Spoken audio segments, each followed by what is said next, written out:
Will, we are here for UFC 290 on this Fight Companion. How you doing, my man? I've just been sitting here, in this chair watching these fights, just solo, Been doing pretty good.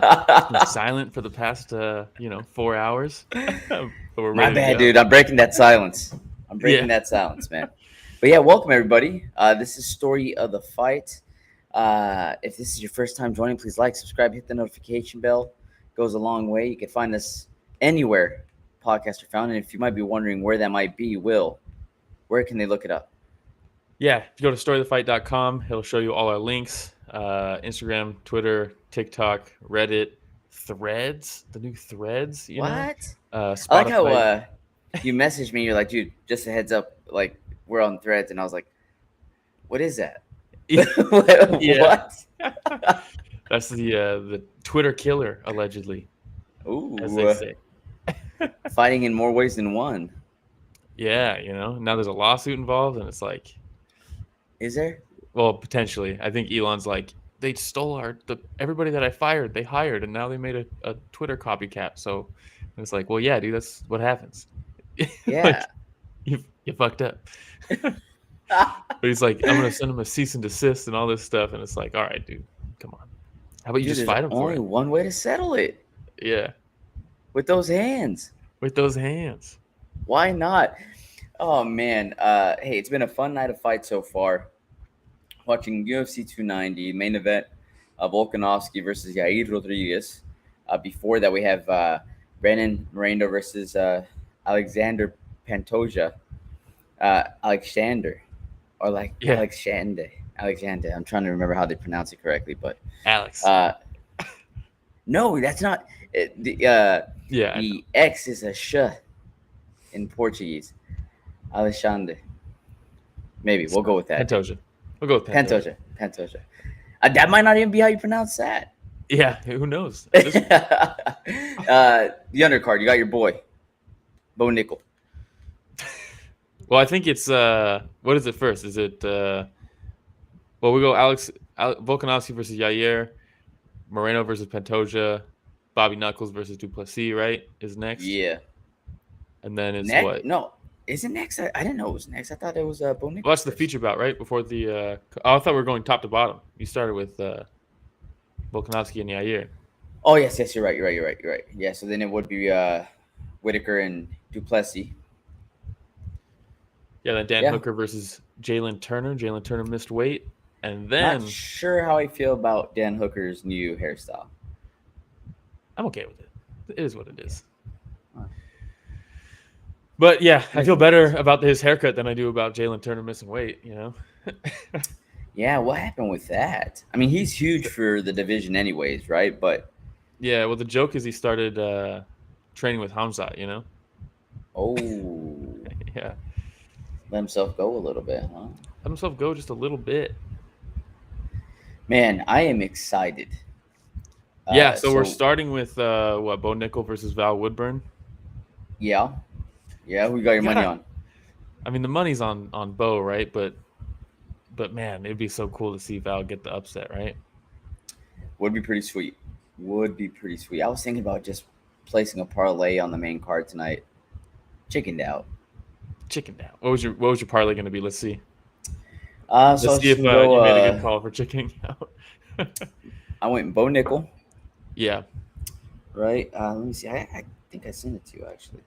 That's exactly what my parlay was going to be. So it was going to be Bo Nickal, Jalin Turner, Robert Whittaker, Brandon Moreno, and Yair Rodriguez to throw an underdog in there to try to make some extra monies, See, mine would be Bo Nickal, Dan Hooker, Whittaker, Pantoja, Volkanovski.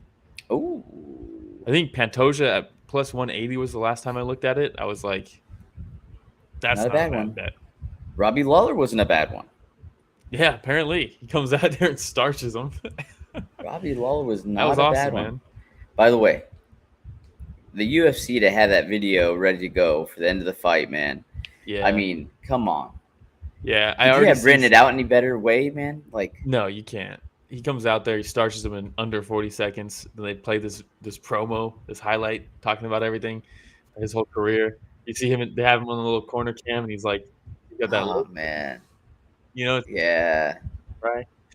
And I mean, to see him even at that point is crazy. Because he like never shows that type of emotion, right? Oh, I like how they're showing all the different countries. Is that Brennan Schaub in the Mexico Guadalajara screen? On the bottom left, do you see that? Totally looks like Brennan Schaub. What is he doing over there? Here, because I think Pantoja is from here, and he knocked out Islam Makhachev way back in the day. People forget. Yeah. Oh my god! Everybody forgot that. Yeah, because it never happened. Because it definitely never happened. Oh man, it's so funny. Right. So, taking a look at your picks, because we sent each other our picks. Mm-hmm. You had Volkanovski over Yair Rodriguez. I do, yeah. Talk to me about that. Well, everyone's saying, "Oh, the kicks." Volkanovski's been kicked before, right? Max Holloway had success with the kicks. I think Islam Makhachev even had success with one of the high kicks that he threw. He's been kicked before, but that's not like everyone's saying it like it's like he's open for the kicks. It's like, well, kind of everybody's open for the kicks when it's Yair Rodriguez, right? Like he finds a home for the kicks no matter what. I don't think he's ever not found the home for the kicks in any of his fights. Volkanovski does have a tendency to fight orthodox most of the time. He'll switch stances, but it's not so much that he almost like he shifts a lot in his combos. In and out of stances, but it's not like he will fight for like a minute straight orthodox and then he'll switch and he'll be southpaw for a while and then he'll go back for a while. It's kind of in the mix that he switches. Whereas Yair, like he switches stances based off kind of what his opponent's doing, and he'll settle in each stance. I would expect him to be southpaw most of this fight so that he could throw the left leg. He'll probably go body head with it. Because Volkanovski, if he's an orthodox, that open stance for that rear leg kick is going to be open for Yair. And I would imagine he's going to throw to the body more so at the beginning of the fight. Volkanovski leans a little bit to that open side, which is going to set up the high kick. That's, in my opinion, kind of what Yair's shot is here. But that's all he's got, in my opinion. I don't think his hands are. He really throws his hands just to set up the kicks, So you really just have to be focused on that open side when he's southpaw. If I'm Volkanovski, but I just don't see him getting it done that way. He's not. I don't think he's going to finish Volkanovski. He's so hard to finish. Max did hurt him with a left high kick. He wobbled him, right, and I think it was the second fight that he hurt him early in the fight with that high kick. But in my opinion, Volkanovski has so many more tools. He's so good at closing the distance, which will nullify the kicks from Yair. I have a feeling he's going to be working with his grappling in this fight. Yair has a tendency to attack off his back instead of just trying to get back up. And I don't think he's going to catch. Like Volkanovski said himself, how are you going to choke someone out who has no neck? I don't think he's going to sub him, but I think he is a little too comfortable attacking off of his back, and he'll end up on the bottom for like majority of certain rounds. I just think there's way more paths for Volkanovski to win this fight. What do you think? You picked Yair. I picked Yair, man. Dude, I can't go against the Mexican fighters tonight, dude. I know. You know how sweet it's been having 3 Mexican champions? Yeah. Now that I know what it tastes like, I can't go away from that, dude. You had to throw the interim in there. Thanks a lot, Dirk. But no, it's been pretty sweet, man. And the thing is, growing up, watching boxing, and you had a lot of these Mexican legends with Marco Antonio Barrera, right? Eric Morales, of course, Julio Cesar Chavez, Hector Macho Camacho. Senior. Yes, senior. Thank you. But I missed it. Yeah. No, I missed it, man. And here comes Brandon Moreno, who I think embodies the Mexican fighting spirit. Yair Rodriguez has shown that this guy can. He earned my respect, man. I wasn't the biggest fan, and then after the Holloway fight, when he lost against Holloway, he earned my respect in that loss. And he brings it every single time, man. He brings it every single time, and I think that he's super creative. He's pretty elusive. Now, I've had a lot of people text me the last couple of days asking me who I'm picking, right? Mm-hmm. Or who they should bet on. Oh. And then I say, well, are you asking for who I want to win or who I would bet on? Yeah, real quick, shout out Elijah Price joining us on YouTube. Appreciate it. Any relation to Nico Price? If so, I'm sorry. My condolences. Yes. But yeah, thanks for joining us, Elijah. Volk is so good, like he said. And so when people that are texting me, I say, well, I want Yair Rodriguez to win. Yeah. But if I'm putting money on it with Guy Fieri in the crowd, I would go with Volkanovski, man. I really do think that there's just so many tools in his toolbox, man. And he has more than one way of beating Yair Rodriguez tonight, where I think Yair, there's only one path to victory. Yeah, I agree. I agree. I just think, and the other thing too is Volkanovski, the untangibles, like not just what he does in the cage, but the stuff he does in preparation. Like his game plans are so good, but he's also somebody who, like if the game plan isn't working, he doesn't like. There's a lot of people who are great at following game plans, but they like live by the game plan, die by the game plan. Like once that game plan's not working, I don't know what to do anymore. That was the game plan, and they stick to it. And they shoot a double leg with 30 seconds left, even though they need to finish. You know what I mean? Like, there's some people who just can't shake off the game plan. There's also people who can't follow the game plan at all in the first place. Yeah. Volkanovski can, but he can also shake it off when it's not working. He can adjust. You know what I mean? He can adjust mid-fight, figure out what's working. Still with City Kickboxing? He does. I think he still does the split, right? Where he trains there sometimes, and then he trains in Australia as well. But yeah, I just think if his game plan's not working, then he's able to adjust mid-fight and figure out a game plan that is working. And while Yair is very unorthodox, I don't anticipate really any surprises game plan-wise from Yair. Does that make sense? Like, he's a surprising fighter for sure. You have no idea, like, kind of what he's going to throw. Yeah. But at least that is something to anticipate. Does that make sense? Yeah. I mean, you could prepare for that. And you saw that he brought in Blood Diamond for his training camp, right? And I think that he was trying to bring some of the unpredictability that Yair Rodriguez brings in. Megan O'Leary she always has the best outfits, man. What is that? Pantsuit? Megan O'Leary? The blazer with the sleeveless blazer. It's a good look. Yeah, dude. I'm digging it. But like you talked about the intangibles, right? Mm-hmm. He's a very smart fighter, extremely high fight IQ.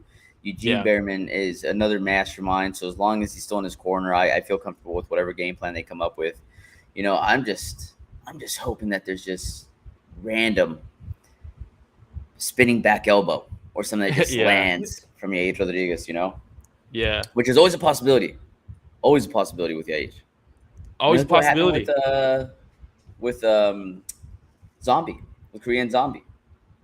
Yeah, did you see what he said on that podcast where he said we got the walkout right now, Val Woodburn making his first walk in the UFC.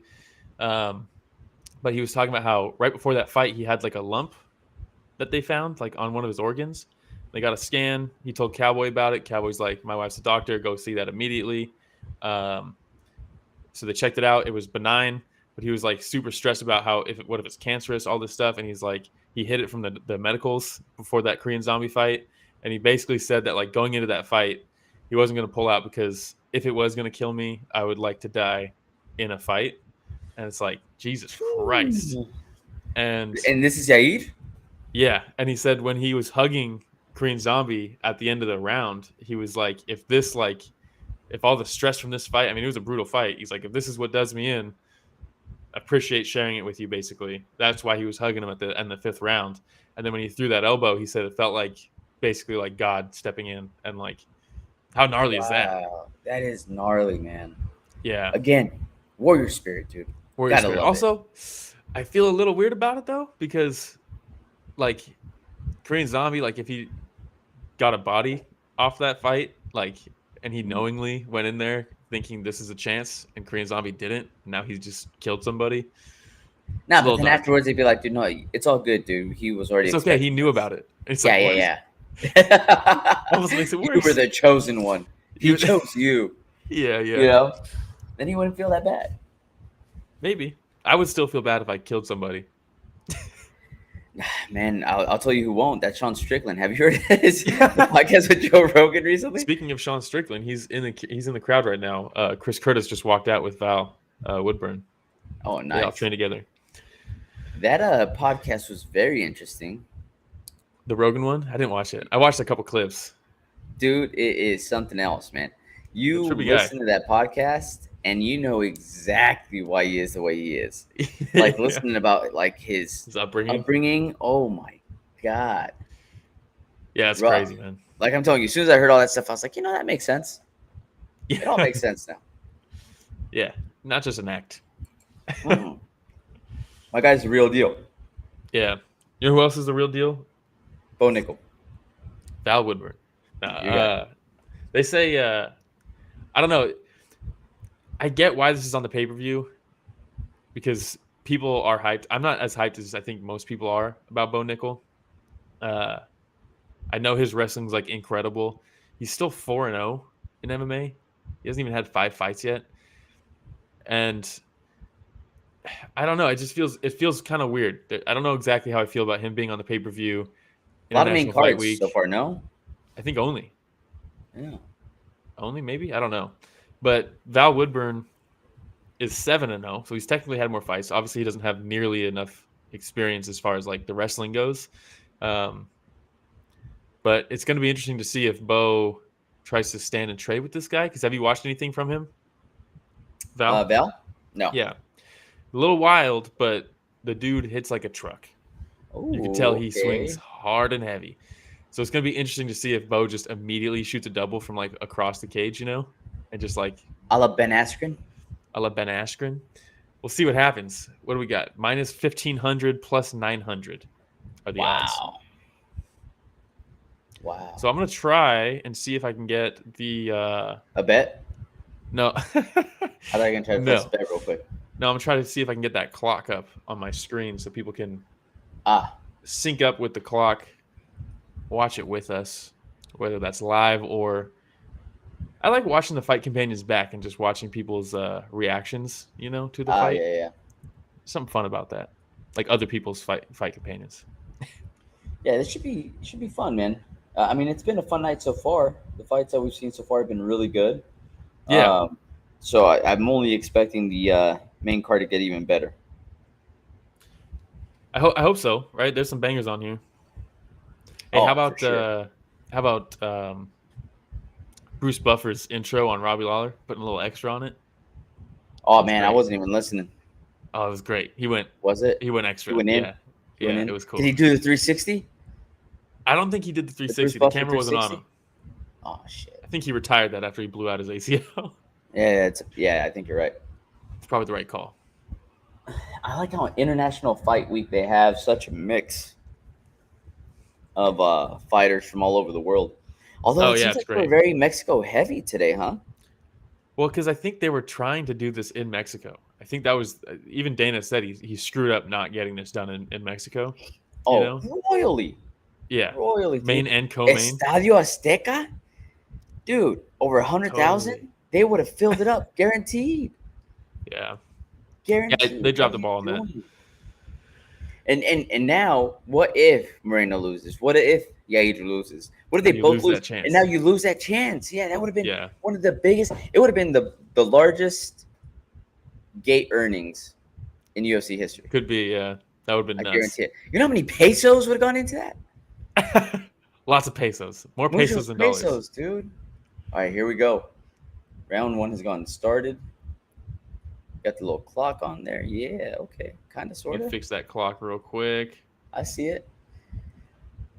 Okay, let's see how long it takes before Bo Nickal decides to go in for a I just want to know how long. takedown. Oh, okay. Big left overhand. There's Yeah, left again. himself really open with that big left overhand, though. Like, really Well, open. Extended he's quite a bit. Right hand was down a Oh, lot. big Oh, right I hook. like that. Oh, I think He he already hurt him. tagged him. Yeah, he's hurt. Oh, dude, he's got. Oh, Bo Nickal said, Wow. "Where's the wrestling?" Oh, So who I needs don't it? need the wrestling. Oh Wow. my God. He said, "Will, you thought I was gonna run across the octagon and shoot? How dare you?" Wow. Well, it actually he fought expertly, right? He throws the big overhand. The next time he throws it, he also shoots in for a double as he throws it. So hey, just so you know, I might be shooting for a takedown. And then you're like, oh God, what's next? Is it the overhand or is it the overhand takedown? And then he goes with that lunging, the step in right hook. The lead right hook is what he threw. Wow, That's perfect. dude. That's exactly how he should fight every single time. Open with a big overhand right. Next time is a fake entry on a takedown. Because then you have no idea what's next. He went right over to Trump. Yeah, he did. Went right over to Trump. He sure did. Make fighting great again. That was fantastic. And you feel for Val there, huh? Oh, yeah, maybe. A little bit. I mean, Elijah says that Gore fight would have been good to see. Would have been more interesting, right? Gore's got a little bit more experience there. For sure. For sure. Man, hey, if Bo gets his hands a little off balance. Little off balance. Yeah, I mean, he's way open, right? Yeah, very open. But if he can get his striking going, man, he's going to be so dangerous. Yeah. Oh, nice uppercut. And then one for good measure that just kind of kisses the nose. Yeah. Well, he wasn't fully out, right? So you got to go for it. Oh, it looked like he was about to go on an armbar on, is that Chris Tognoni? Yeah. Careful, Chris Tognoni. Getting in there. Yeah, I mean, that was that really is how he should fight every time. Because you're worried, no matter who you're fighting or who he's fighting, they're going to be worried about the takedown immediately. Just don't get taken down. Don't get taken down. Because if you get taken down by him, you lose the round. It's just it's inevitable. So if he can just go out with that overhand, and then he can fake that takedown with another overhand, and you have no idea what's coming next, whether it be another punch or a shot, that's when he doesn't have to really get his striking that tuned up for that to work. You know what I mean? Yep. I wonder if they gave Val a 3-fight contract. I hope so. Usually they do, right? Yeah. That made weight whenever you answer the call short notice. Yeah. Yeah, they usually doesn't mean they'll go through with it. Doesn't mean they'll go through with it. That's true. Yeah. Hey, shout out to our boy Ghost Pepper. Yeah. 3-fight contract we can terminate at any point. Great job. He's doing better after his surgery. Have you seen? Yeah, neck surgery. That's no joke, man. Yeah. Glad he's doing better. Yeah, likewise. Friend of the podcast, Eric Ghost Pepper Gonzalez. Are you listening to the post-fight interview? Yeah, I just want to see what he says. Joe's asking him like what it's like on a short notice fight. Well, you definitely have less time to prepare. Next? Doesn't care who he fights. Have you tried that Howlerhead whiskey? I don't drink. You haven't even tried a little sip? A little sippy sip? Yeah. I'm not going to give Dana White money. Is it his company? He's definitely like a high up person in it. You know what? Yeah, I'm not going to give him any money either. You're right, dude. Let me put this away, actually. Like, I'm going to steal this from now on. It's actually pretty good, man. Yeah. Yeah, it's pretty tasty. Not bad. Good bourbon. So instead of calling somebody out, he says whoever they want to give me, which, the UFC loves. Company man. I'm just kidding. The UFC hates that. Company man all the way. Look at, dude, never wore a headgear, huh? When you wrestled? The ear guards. Straight satellites, bro. Look at those things. Is actually he at ATT? It looks like it, right? That looks like an ATT team right there. Look at that, Max Crosby. I don't know who that is. Max Crosby plays for the Raiders. Oh, dude. Jose Aldo. Tell me you've seen the video of Jose Aldo walking out. Oh man. To get the his Hall of Fame. Hall of Fame. Dude, it was so good, man. Yeah. So good. I don't know why I got emotional watching. I didn't get emotional watching his. Getting emotional. I was like, that's cool. I did get emotional with the Jens Pulver one though. Jens Did Pulver, you? what a legend, bro. And yeah, one of those guys from a forgotten time, dude. Like people just don't really remember like guys from that era, you know? Yeah, don't close the door on yourself, he said, right? Good speech. Is that Theo Vaughn in the crowd right next with Johnny Knoxville, Johnny Knoxville? David Spade? Oh, what a team, bro. Oh my god. What a team. Can you imagine a fight companion with those guys? David Spade just throwing up gang signs? What's that about? Hardest dude in that group. group. Man. But that would be a blast. Jens Pulver, dude, like first ever lightweight champ, right? Automatic legend. Coach on Ultimate Fighter 5, second best season, arguably the best season. It's tough, right? Season 1 is pretty great also, but the season 5 was amazing. BJ Penn versus Jens Pulver, right? And it kind of seems like once BJ took over, people kind of all just forgot about Jens Pulver, you know. But he was he's a legend, you know. Yeah. And it is cool to see him get recognized, and seeing how much it affects him is just so cool. Yeah, and see, like I didn't get emotional with the Pulver one, but like I said, watching Jose Aldo out there, kind of getting pumped up like he used to when his music would turn on, his walkout music turn on, you know, and you see the emotion in his face, dude, and fuck, man. Yeah, you see, you didn't listen to you said you didn't listen to the end of the Robbie fight? I did not. Okay, so they play that video. He's crying in the cage, like trying not to cry. That was crazy. And then when he's walking out, they're playing his old school walkout music when he was champ. The "Hold On, I'm Coming," so sick, dude. Like how often do they play like as he's walking out? Yeah. No, like after the fight, walking back to the locker rooms and stuff. So cool. Damn, man, what a legend. Yeah. Remember how scary he was, dude? Ruthless, man. I remember that fight against who was it? Where he's back up against the cage and he's getting kicked in the leg heavy, and it's like, oh, this might be a leg kick TKO, and then he's just like bop bop bop, knocks him out. Who was that? In Strikeforce? Yeah, was that Melvin Manhoef? I can't remember who it was, but they were showing that clip. So I watched some of the embedded, but then you know how like in YouTube, after you're done watching all the episodes of embedded, just goes to like similar stuff, and there's a big just preview on the fights that were coming up, and they showed some of his Strikeforce highlights, and I know exactly which fight you're talking about. I just don't remember. I think it was Melvin Manhoef. Shout out Elijah says my favorite fighter was Lyoto Machida. Man, Lyoto Machida, Dragon. Man. I think I've mentioned this before on the podcast, but one of my favorite Lyoto Machida moments of all time is when he knocks out Mark Munoz. Oh man, knocks out Mark Munoz cold. Mark Munoz falls straight back, and you see him about to land a massive shot, and he stops and just bows down. I was like, so sick, what a savage. Dude. If I'm Mark Munoz, I look back at him like, dude, next time just hit me with the fucking bomb from Brazil. Don't do me like that. Don't do me like that, bro. No, but one of my favorite one of my favorite Machida moments was actually one of his losses when he challenged Weidman for the belt. And it's the 5th round. He's going to lose by decision. So he's like, got to enter the tank. There's 30 seconds left. He has Weidman against the cage. And he's and he's throwing knees. And he's screaming with every punch. You could see him literally screaming, putting everything he has. And Weidman's just covered up, trying to take everything.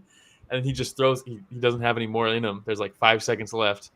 He stops. He takes a step back to catch his breath. And Weidman just takes the high guard down and waves him on more. And it was like, oh, my God. So, I mean, so good. Not necessarily a Machida best moment, right? But it's still my favorite with him involved. Shout out Alpha Charlie joining us, saying crazy how Jones just schooled Lyoto. Dude, when you see Jones, right, win the belt at such a young age, and he just goes on this tear of taking out legends. Hey, by the way, so disrespectful the way he just let Lyoto Machida go. I know, dude. One of the gnarliest things ever, man. My least favorite memories involving Lyoto Machida. Yeah, it's probably my least favorite memory is him getting. No, actually, who was it that? Was it Derek Brunson that knocked him out with the elbow? Ooh, on the ground. Was it? I don't remember. I think it was Derek Brunson. Who was that? I don't know. I'm manning the ship here with the stream, so I can't check too many things. I was kind of getting over here. I can check it for you real quick. I pulled the phone out. Don't like to do that on the stream, but you got to do what you got to do. No, it was Yoel Romero. Oh, they gave him Yoel Romero as like one of his way out fights, and it was like, hey man, what are we doing? Dude, the people that he fought, man. Oh my God. You ready? Yeah, let's go for it. All right. We got Tito Ortiz, Thiago Silva, Rashad Evans, Shogun Hua, Rampage Jackson, Randy Couture, John Jones, Ryan Bader, Dan Hendo. Oh my God. Phil Davis, Mark Munoz, Musasi, Weidman, Luke Rockhold, Yoel Romero, Derek Brunson. Dude, Vitor Belfort? TRT Vitor, and he beat TRT Vitor? And he beat him.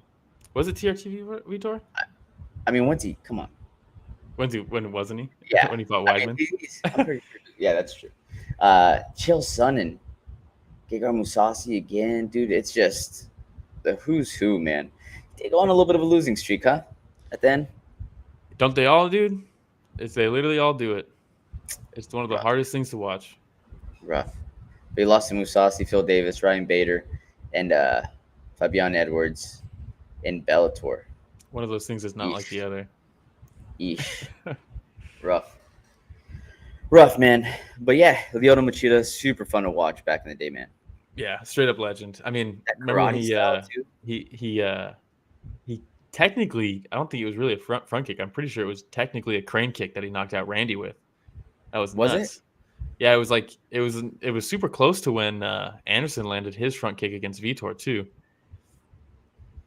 That was fun times, man. That era of UFC was so much fun, dude. That was the UFC 129 head kick against Randy Couture. Yeah, dude, that was kicked his mouth guard out too, if I remember right. Guess what year it was? I'm gonna guess that was 2010. Ooh, so close, dude. 2011. Damn. Yeah, I was gonna say 2009 to like 2013 was like, that's the good. So good. Days. So good. That's the good old days. Oh, Alpha Charlie says Chandler's front kick the best. Really good. But I don't think it is. Yeah, I don't think it is just because of. Let's be real. Tito Veras. I'm a big fan of Tony, right? But Tony was not the same Tony when that happened. So it's tough. I think Anderson's against Vitor is still, because Vitor was a monster at that time. Like he front kicked. Vitor was a legit threat to Anderson when nobody else seemed like they were, and then he pulls that out, and it was the first one. Like that's just. And Vitor takes it out on Bisping's eyeball. Afterwards. Yeah. Jeez. Yeah. I can throw fun kicks too. Here's Dan Hooker coming out right now with this new hairstyle. People are hating on him too about the leg tattoos. I think they're sick. I'm a fan. Oh, I didn't even know he has new leg tattoos. He got the new ones. You got the new ones, the new? Yeah, everyone's like, it looks like he's wearing boots. I was like, it's kind of sick though. Dude, cowboy boots? Did he tattoo cowboy boots? Could you imagine if they were cowboy boots with spurs on them? So sick. Alpha Charlie saying Vitor almost caught John Jones. Was that the armbar? Man, that armbar, dude. He broke his arm with it. John Jones is just a crazy person. John Jones is just an insane savage. Person. When you get in there with somebody that just snorted 20 lines of coke and shot up a freaking strip bar, dude, there's no way you're going to put him out with an armbar. No way. It's just not going to happen. No. He'll let that arm break, which he did. 100%, dude. And he'll catch you with something, you know? Those really were the good old days, man. That era was like with Joe Silva as the matchmaker, you know, like just fucking ruthless. Just treating the fighters terribly to get the right matchups, you know? Oh, okay. You know what? I do kind of see what people are talking about with those tattoos. They do look like cowboy boots. Like he tattooed cowboy boots on himself. You know, I've seen people tattoo like Nike socks on their ankles and really? stuff like that. That's kind of what that reminds me of. Yeah. That's a move. Yeah, apparently, dude. Apparently. That's what they're So doing Jalin in Turner New missed Zealand. weight. What did he weigh in at? 158? I don't know. The tarantula. A little chunky tarantula this time, huh? A little beefy. Yeah. Elijah says, and it's crazy. John is still here at the GOAT. It is really insane. Still here, and now the champion, the heavyweight division, I mean, it's just crazy. about to Talk about fight. longevity. I remember his Stipe. I remember his UFC debut. We had to go to a restaurant. Like my family was like, "Come on, we got to go," and I was like, he was walking out, and I was like, "No, I need to watch this guy." And he's like, he's this young kid just training off YouTube and stuff in his garage by himself, and then, man, comes out there and I mean, what an incredible athlete. Dude, I remember watching his loss when he got DQ'd. Yeah, his one loss. Alpha Charlie says it's a shame we'll probably never see John Jones versus Francis. Yeah, I'm gonna go ahead and say probably it's a certainty. I don't think that fight ever happens. And shout out Francis. They're about to announce Tyson Fury versus Francis in an exhibition boxing match, which will make him a lot of money. Yeah, gonna make him a lot of money. I don't know, man. It's just the exhibition match thing. Yeah, but if I'm Francis, why not, you know? Oh, 100%. As a fan, I'm like, I don't know. Yeah, I'm not saying I'm very excited about it, but I am happy for him because that's exactly what everybody said he wasn't going to be able to pull off, you know? Charlie saying, yeah, Mazzagatti asking a deaf guy if he could continue. All right, dude. So I love the fact the fact that Elijah's bringing up Lyoto Machida, you know, and Alpha Charlie brings up another legend. Hey, he's here. Mazzagatti. Mazzagatti's here tonight. I saw him cage side. No way. Yes way. Did he do the little heart thing? Please tell me he did the little heart thing. No, that was Yamasaki. Oh, you're right. That's Yamasaki. There he is right there. The that's Mazzagatti right there on the right. Oh, yeah, I see him. In the stripes? Yeah, in the stripes. Good old Mazzagatti, dude. Legend, man. Yamasaki was the one that would do the heart. You're right. And he was the one that was like, I want to let him be a warrior. It's like, damn, dog. Yeah. Savage. The good old days. Bring him back, man. Back before we knew what CTE was, you know? Yes, bring Yamasaki back. He's there. I'm not exactly sure. I wonder what he does for the commission. Who, Yamasaki? No, Mazzagatti. I thought you were going to say Yamasaki. I was going to say probably training the new guys. Yeah, trains the new guys. Training the new refs going into the commission. But like Mazzagatti's there cage side. I wonder what his role is because I've seen him. Like I've seen him at a lot of events still. That does the clappers. It's the clappers. Yeah, not a bad gig. Not a bad gig, dude. You get a pretty good seat still. You know, one of those guys keeps an eye on the clock. The other guy does the little clappers thing. Yeah, one of the best seats you could say. Oh, for sure. Alrighty, we got round one: Dan Hooker versus Jalin Turner. Dude, remember when Dan Hooker went on that little tear himself? Yeah, man. And then Dustin Poirier put an end to that. Real quick. I'm interested to see Dan Hooker's approach here, see if he grapples. Because the blueprint pretty much came out in Jalin Turner's last fight. You got to take this guy down. Man, that fight against Poirier, though, where it was just an absolute war. And then Hooker's like on the stool still, and Poirier's like Dustin walks over. Yeah, just like, oh my God. What a monster. That's a good leg kick there by Turner. Yeah. So tall, lanky, man. It's interesting to see Hooker at a range or a reach disadvantage. You know, that's not very common. For Hooker?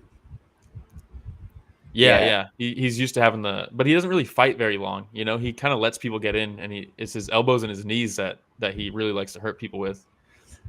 The front kick to the body is really good for him too. Oh, or to the nuts, you know? Right on cue. Right on cue. That was a nasty one, man. Jalin seemed to find his range rather quickly. Yeah, well, Hooker's just a little plodding nowadays, you know? He's a little slow and a little sluggish, and that's if Turner's always been a sniper, and he's so long. Yeah. That's why, I mean, Hooker really needs to mix things up, and either keep him at bay with those kicks, just not to the nuts, bring him up a little bit, right to the gut. Yeah. You throw that front kick to the gut while he's out of range, and then you got to blitz him. You can't let Jalin Turner sit on the outside like that. It's just not going to work. Oh, the boots. They're showing the boots. The boots. He's got the back piece, too, the new back piece.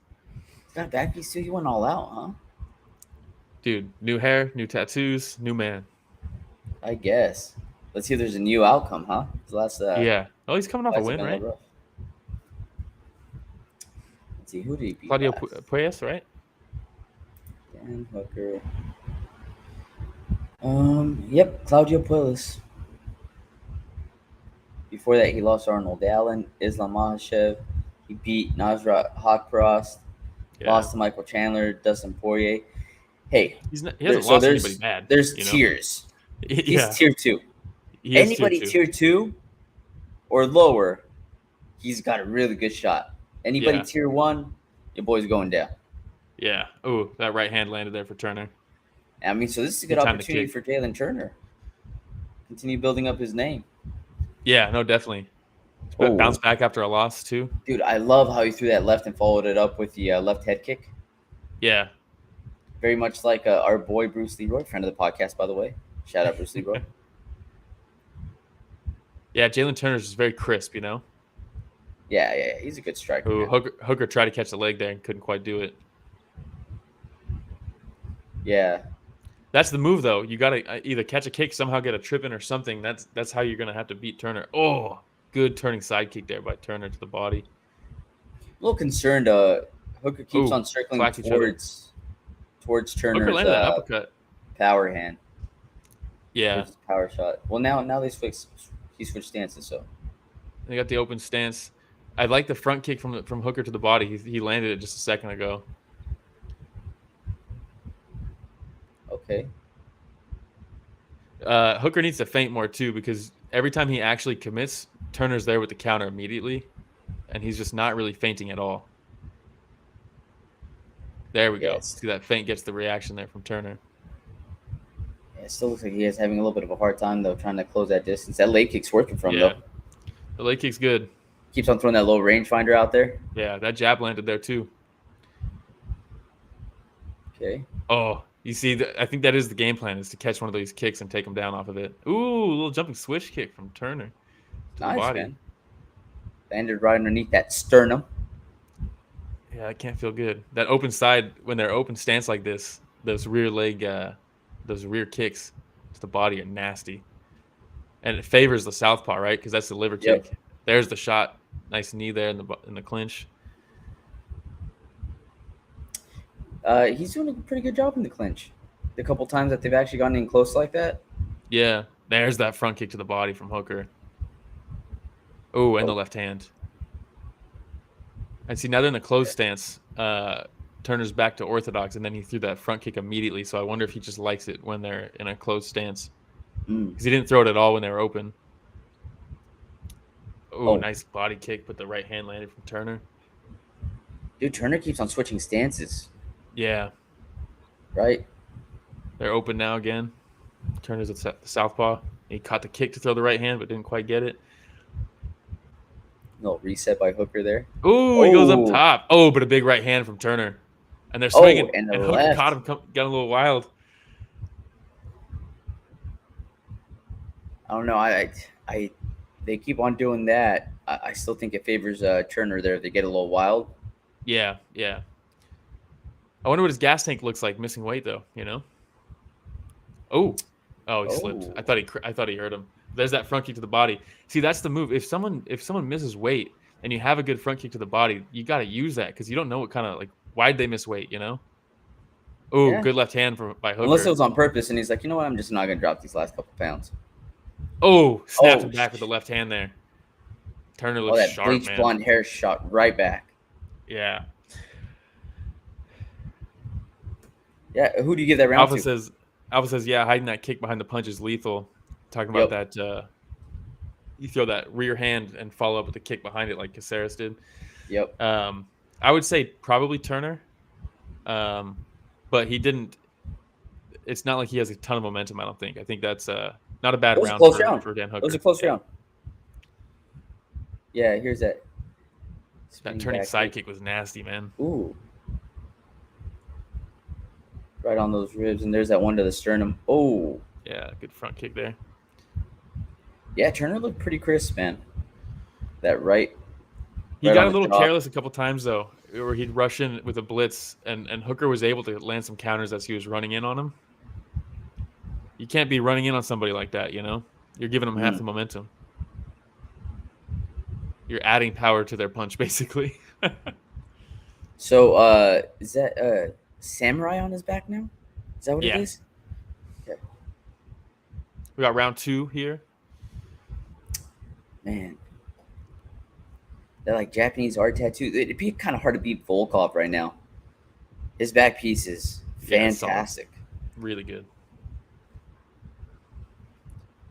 Okay, here we go. So then the open stance. Looking for that leg kick again. Yeah, Turner came out southpaw. Nice body shot there by Hooker. Yeah. Punches and bunches. Let's go, Hooker.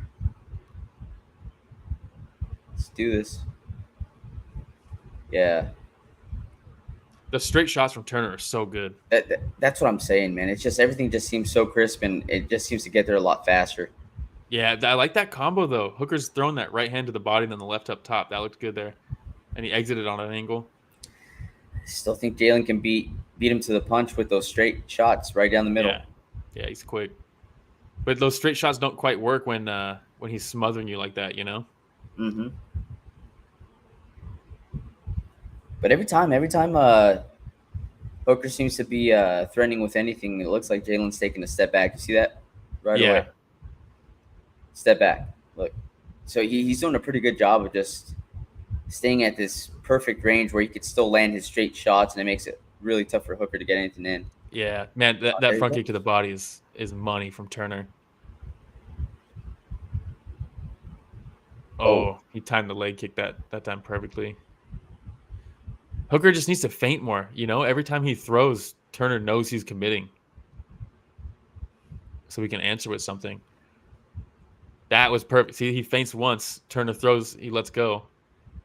And he can actually come back with something. We're talking about Turner's gas tank, but, I mean, how many of those kicks to the body before Hooker's gas tank starts depleting as well, you know?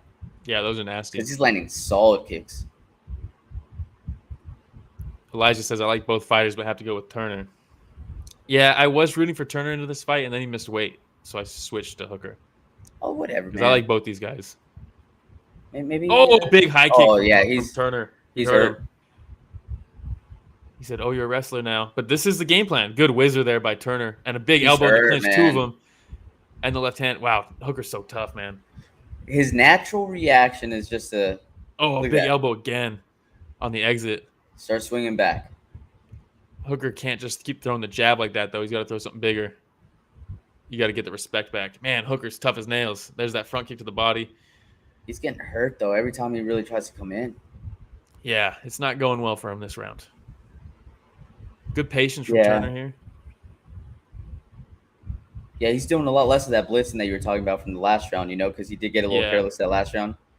Yep. Definitely picking his spots a lot more. Because Hooker's dangerous when he's hurt, you know? You can't just assume he's done. And when you start getting into this top 15, you know, you start seeing a lot more of this. Big right hand. You saw Turner kind of slip that punch. Yeah. You know, and this is like one of the things that's so simple, but you start seeing a lot more with those elite fighters. Yeah. Doesn't make for the most fun fights like we see sometimes where they just keep their chin straight up in the air and they're just swinging. You know? The high kick got through the wrist. Yeah. No, I know what you mean. Sometimes you need a sloppy banger, you know? There we go. Okay. Big 1-2 from extended Hooker that there. left, but he caught him on the exit. Yeah. Those are dangerous too when you think you're out of range, but they get you. Oh. Yeah. Oh. Nice left hand from Turner. Was it left hand or was it jab? I couldn't tell. Oh, he switched on it. I just saw Hooker stop in his tracks. Yeah. Okay, let's see if the same thing happens with him with the blonde bleach hair with all that blood. It's gonna look like he just dyed it red, Yeah. There we go. Oh, nice combo. Yeah. Oh, that right to the body, the left up top. Oh, He hurt him. The left hand landed again. Oh, and the uppercut. Oh, dude, he's going for that Muay Thai clinch, dude, but he's landing that left right hook. Oh, he hurt him again with the left. And the right behind it. Hooker. Wow. Turner's got a chin, man. And he screams. Oh, that uppercut to left hand. Oh, man, this is the most Hooker has him hurt, man. Oh, yeah. He fell because he threw the knee. He didn't hurt him. Yeah. He didn't drop him. No, but it just goes to show how hurt Turner is right now. Yeah. Man. Right in front of the president right now. He's talking to his president. Wow. Finishes the round with a rear naked choke squeeze. That was awesome. Dude, that's what you have to do, right? You got to swarm him because he's so long and rangy. That's what you have to do. Look, did you see how he stood up right now? Yeah, I mean that was a heavy last minute, man. It was wobbly. How do you score that round? That's Hooker's. 1 minute compared to 4? Dude, it was more than a minute, man. Turner almost put him out. And they ended the round. Hooker almost put him out. And they ended the round with that's what I'm saying. With Hooker in one of the most dangerous positions. I mean, how hurt was Hooker there? And all those elbows I mean, that's a close round, man. What a fun round, bro. You have to just smother him, dude. And he goes bink, bink. Man. Look. And he was mixing him up perfectly, man. The left hook, and the 1-2, Hooker, the uppercut. You're going to leave yourself open, but you're going to have to leave yourself open to extend some of these shots, man. Yeah. Well, see, that was what was happening, right? The whole like first portion of that round, Hooker's throwing the lead right hook to the body, left hook up top, and he would stop there. He did it like 10 times. That time when he hurt him, there it is again. Right hook to the body, left hook up top. But that time he kept throwing. It was a 4-punch combo. There it is again. Right hook to the body, left hook up top. But he extended it that time, and that's how he hurt him. All right, now his jab is trying to come alive now. Yeah. Hooker can't give him the range right here. He cannot give him the range. Nice left hand by Hooker. The battle for 11th in the division.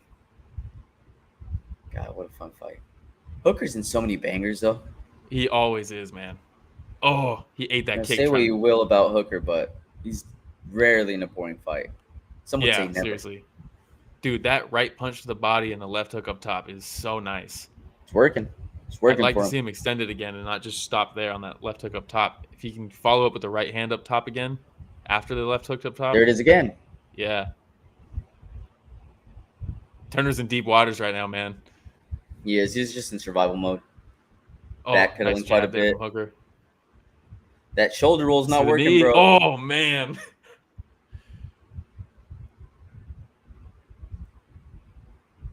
Yeah. And Turner shoots. Oh, wow. He's been training with Hamzat.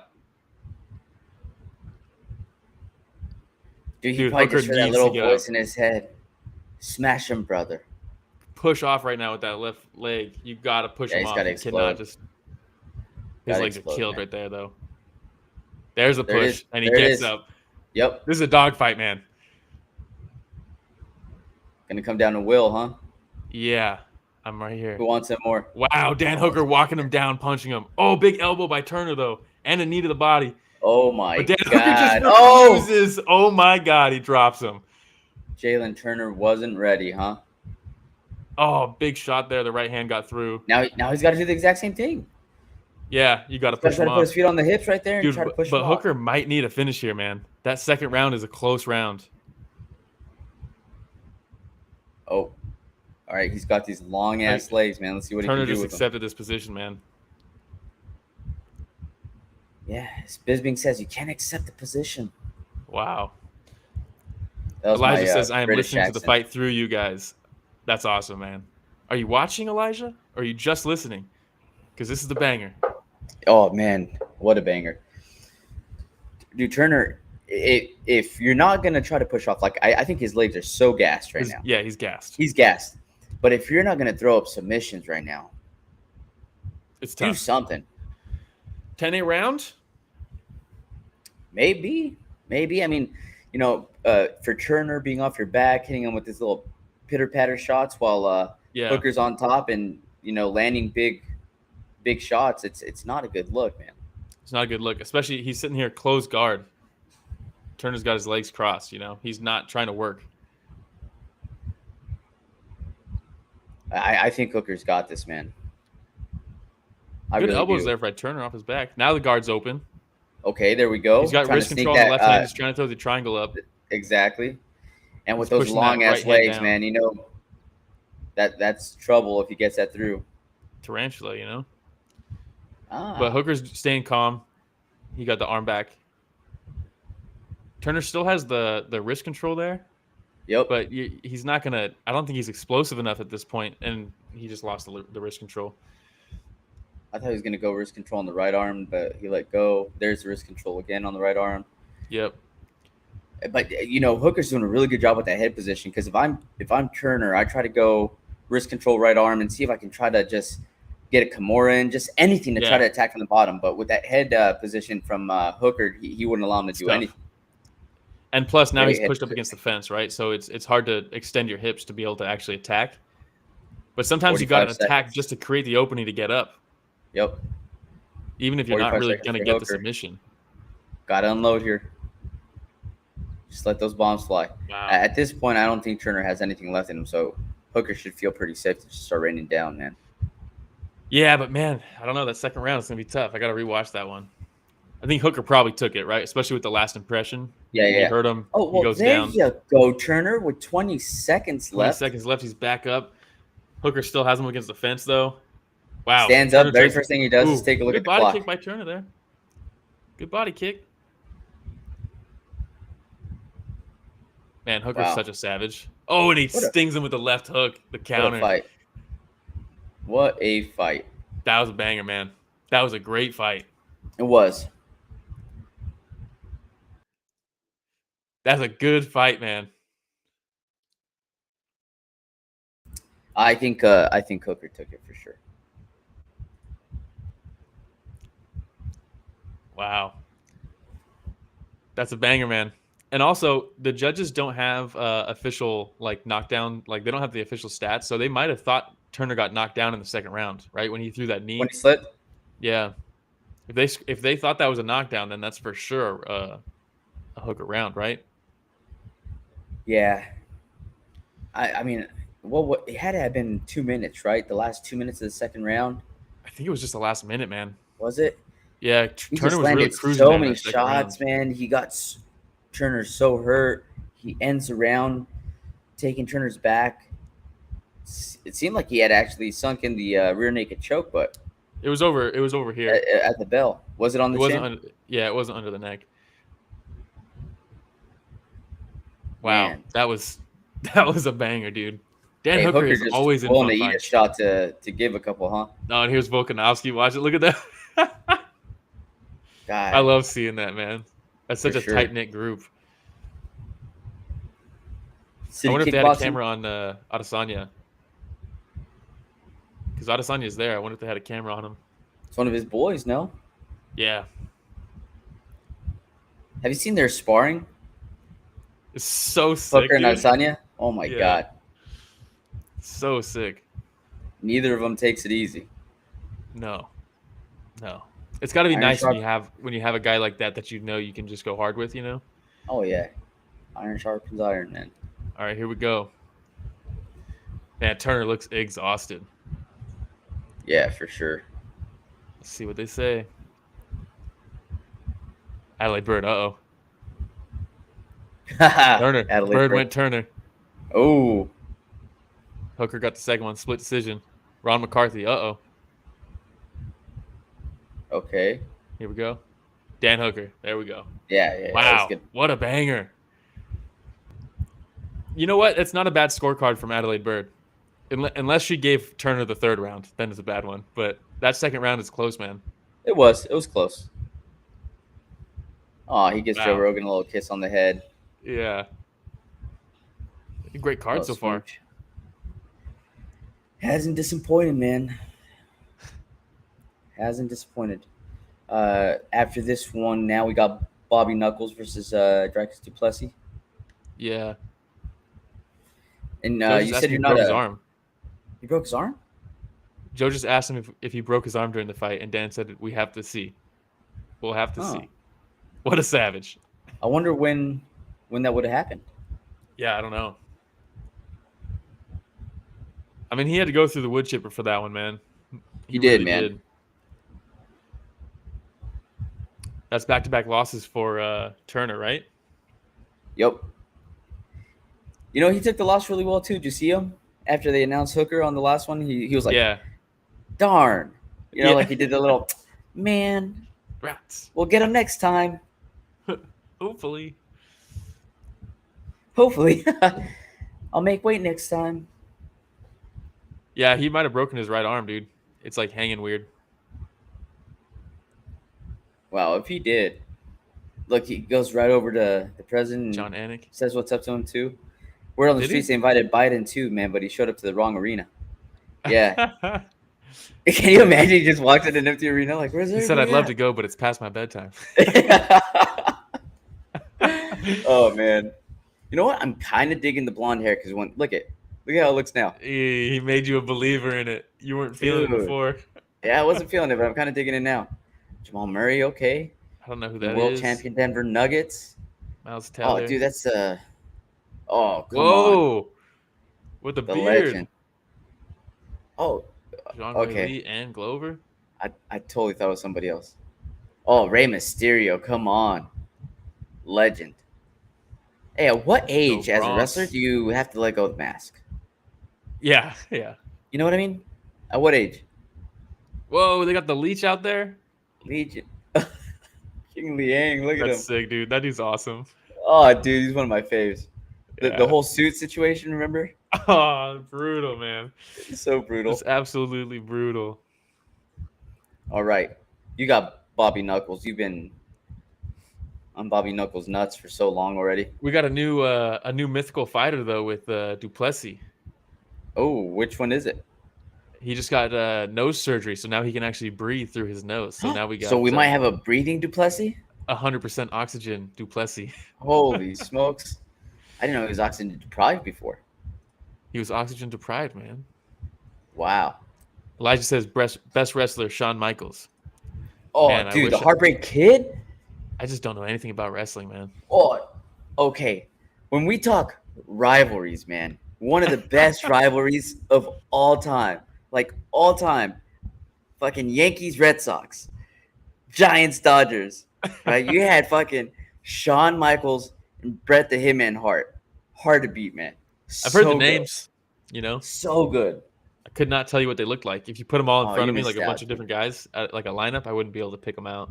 But I've definitely heard the names, you know. We should get a Matt Lindsay on here. We're going to start talking wrestling. Let me tell you, that guy. Matt Lindsay. His knowledge. Text that guy right now and be like, dude, hop on. What are you doing? What are you doing with your life right now?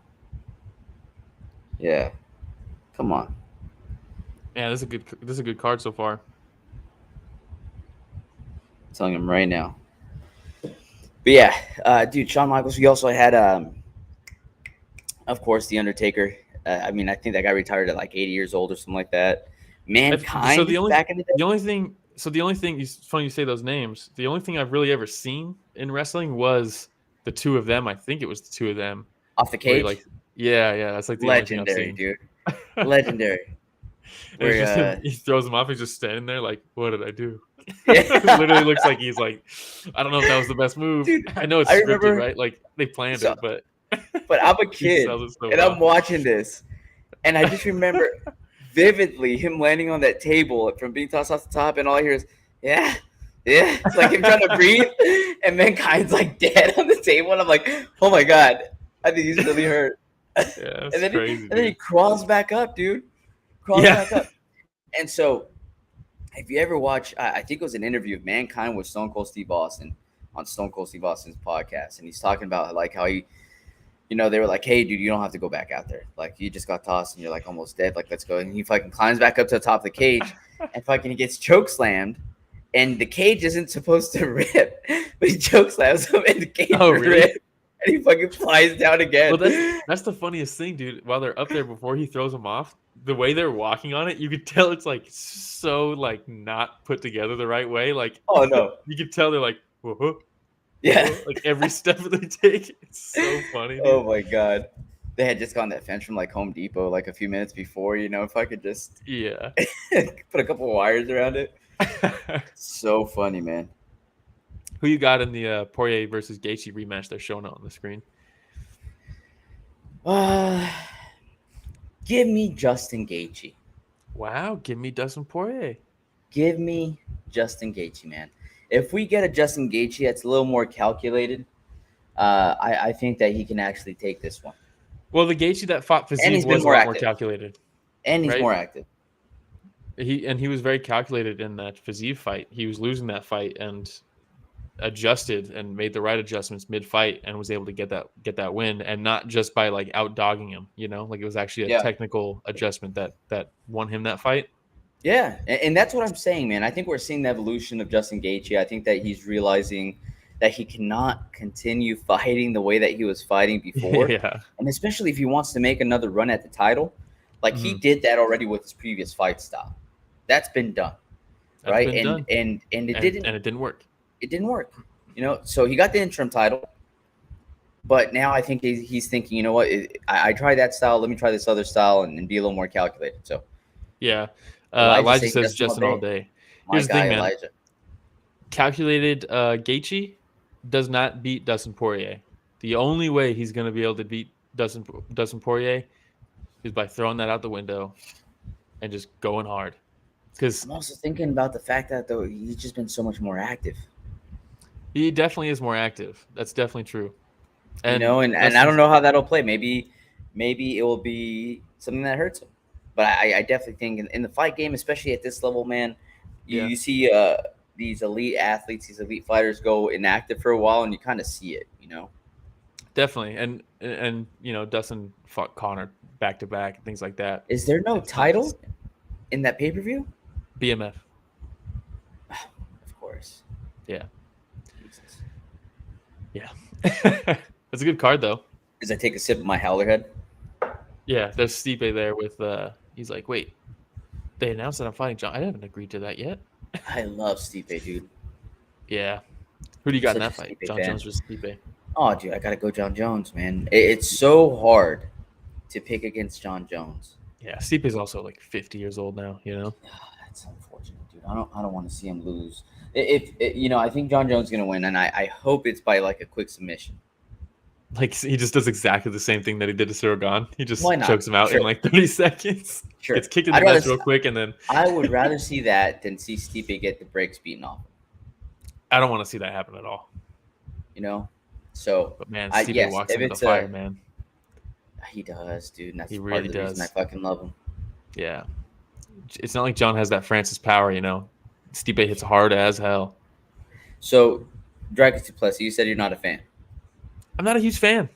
Why? That whole angle he's taking on Izzy as like, because you got to get beef with the champ in order to get the title shot. You kind of have otherwise you're going to end up like Beneil Dariush and end up having to fight a former champ before you get your title shot, or you'll end up like Bilal Muhammad, that type of stuff. So you have to have some beef. But the beef that he came up with is just so whack. What is it? It's like, I'm going to be the first real African champ.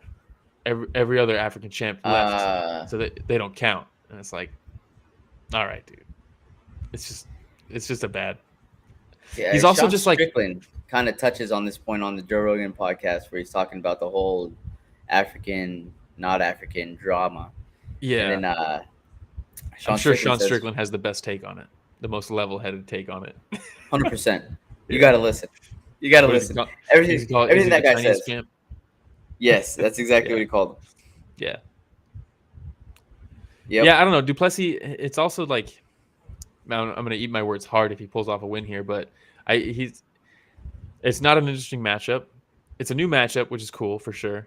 I don't think it's cool that he has to get through Robert Whittaker to get a title shot because he's not going to.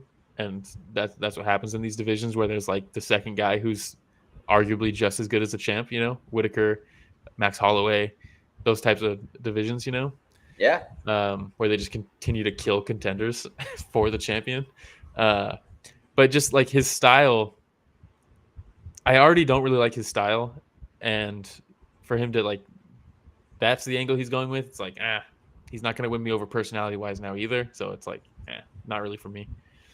I mean that with all due respect. He's probably a good dude, you know. I mean, he's a solid fighter though. Is he? I've enjoyed watching him, man. He's rising. You know, now, granted, I mean, he beat Derek Brunson, retirement Derek Brunson, Brad Tavares, Trevin Giles. Yeah, but still, he's on a bit of a streak. He's definitely on a streak, that's for sure. I just wish there was a quality opponent in that streak. But he is definitely stepping up. It's a big step up, man. It's a huge step up. I saw Dan Hardy say it's the most specific, interesting prediction.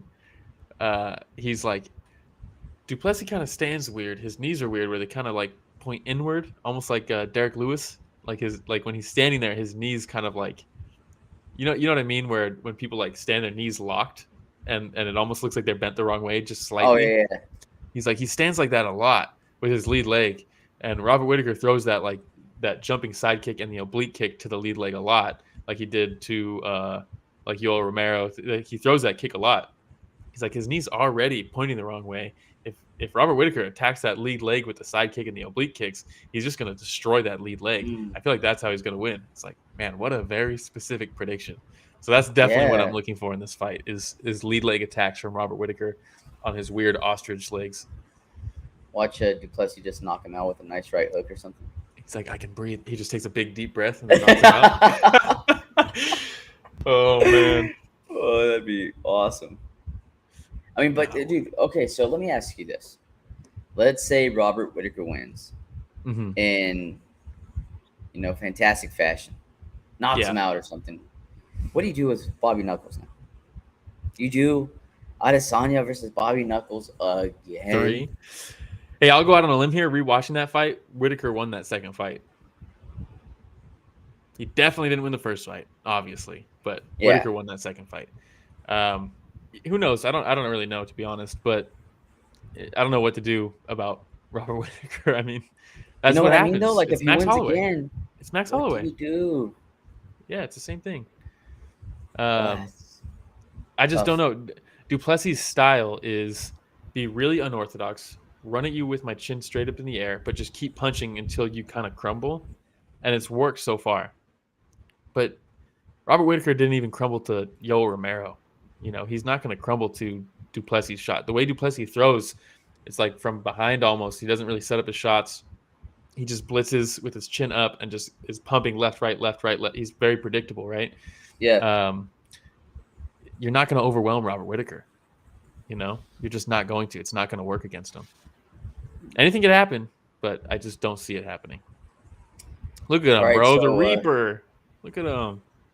When we take a look at this division in middleweight, we have Dricus Du Plessis, Marvin Vettori, Jared Cannonier, Robert Whittaker, Alex Bejeda, and then Izzy, of course.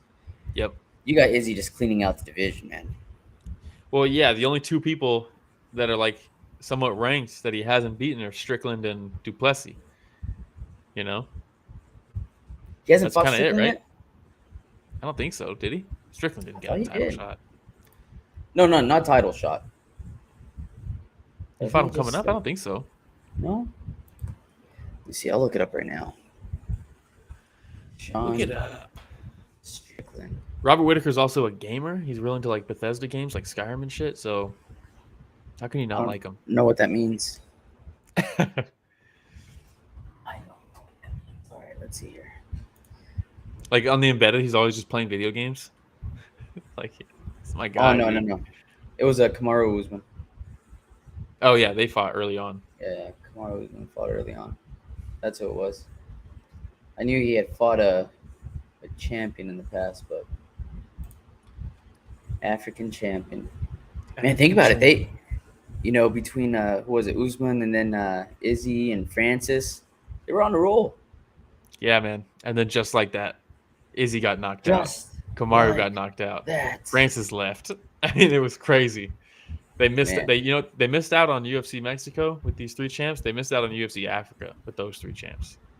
That would have been huge too. It would have been insane. That would have Could been you huge imagine? too. And then you have Du Plessis on the card. You have Simon on the card. Like that's Blood Diamond.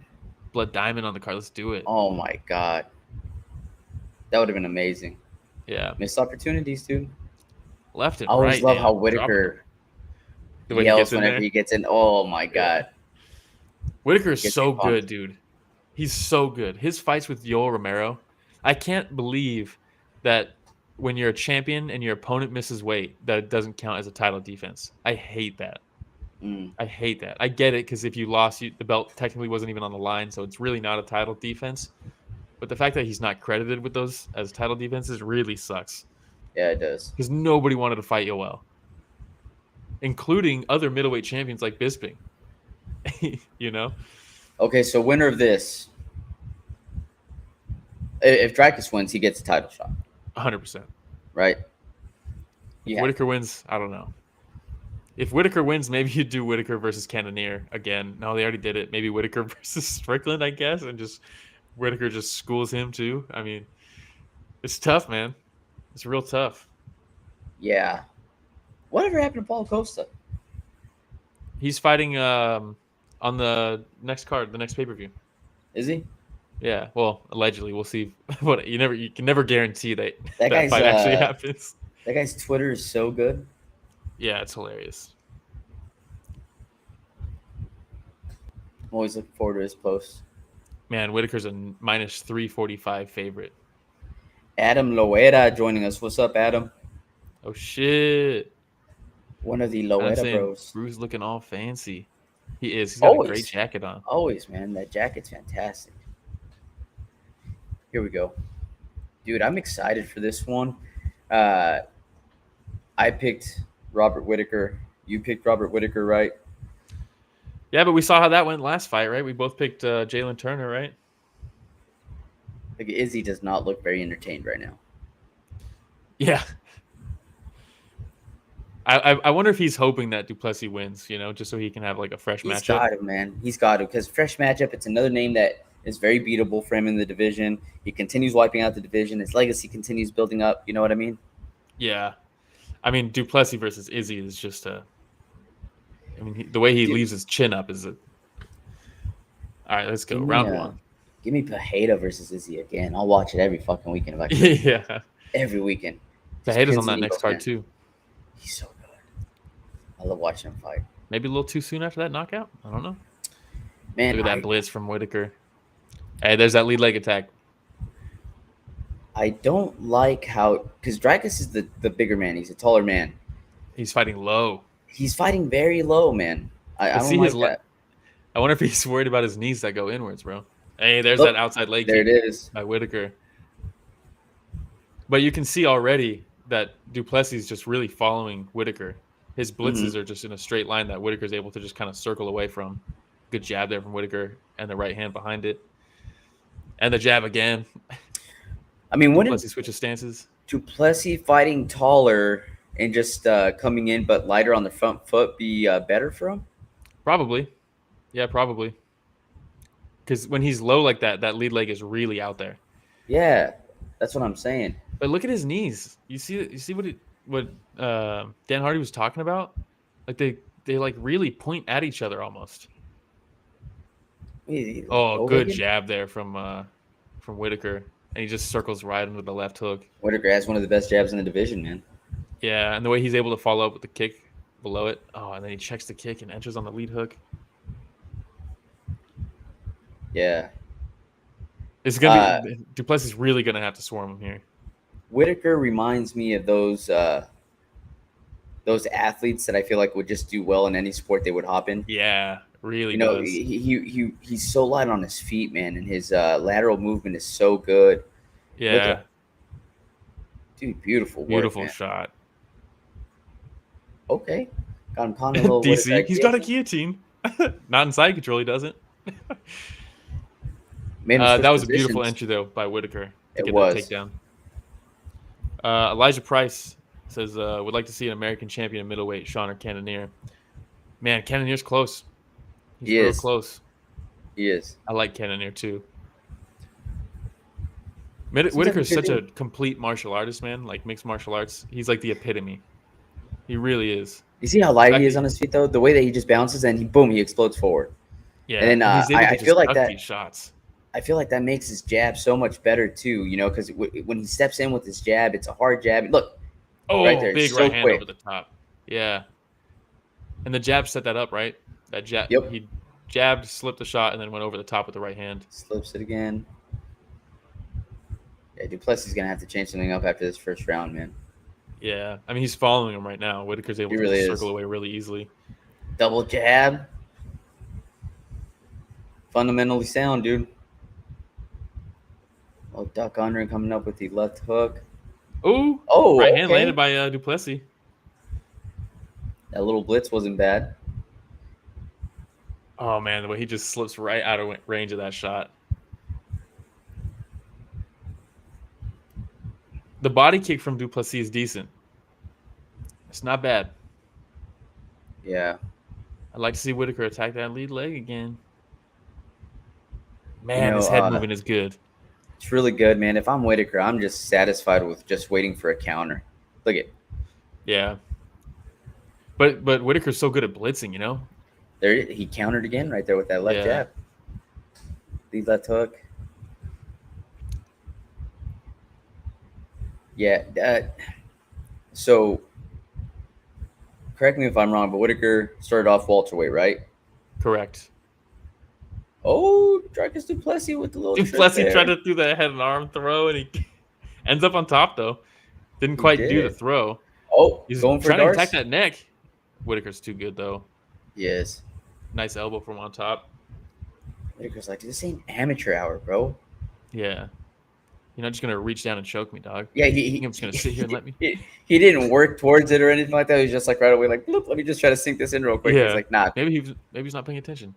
He cut him open. that elbow cut open Whittaker. Okay. Not a bad way to finish the first round for Dricus Du Plessis there. Yeah. Just to show, like, you're not just going to gain momentum on me. Going for the darts again. Big elbow. There we go. Some success from Du Plessis. Those are some big shots from Du Plessis. Oh, snaps. We got Izzy chomping at the bit right now, dude. Yeah. I mean, that's still a finish. That's still a round for Whittaker, though, no? A takedown with 30 seconds left and some ground shots compared to 4 minutes. Who did the most damage that round? True. I guess Du Plessis did do the most damage for sure. You know? Yeah, maybe it is his round. It depends on, is it Sal D'Amato who that's a damage? bad cut. That's a bad cut. Yeah. That's big, man. That's like an inch and a half. Is it McCarthy that likes the volume? Is it Adelaide Bird that gets paid off? Like, you just don't know. It's true. She gets paid off. All the time, dude. All the time. That's that one shot he landed. Yeah. Yep.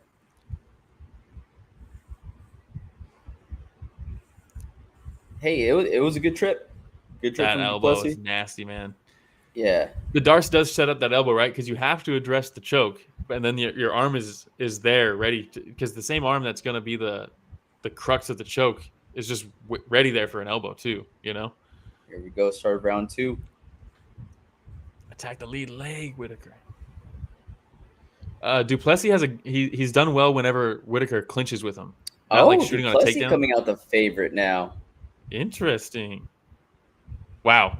Bet the house on Whittaker at 120, huh? There's that 1-2 high kick. I don't know. I would wait one more round to see how it goes. Dude, if you can get Whittaker at plus money in a fight against Du Plessis, you know what I mean? Yeah. Unless he gets tripped again. Well, that's the thing. Whittaker is smart enough, right? He's not just going to clinch, standing clinch. If he grapples with him, he's going to be shooting. Because so far, every time he clinched, Du Plessis had good success. There we go. Du Plessis fighting a little bit taller now. Just see. Yeah. Oh, nice right hand there. Whittaker went for that leg kick, and Du Plessis, being a little bit more light on his front foot, was able to just say, "Oh no!" Now he's crouching over. Pulled it back. What are you doing, Du Plessis?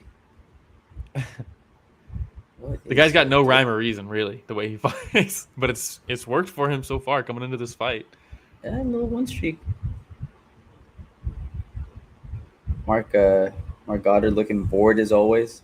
Yep. Just looks angry at them for some reason always.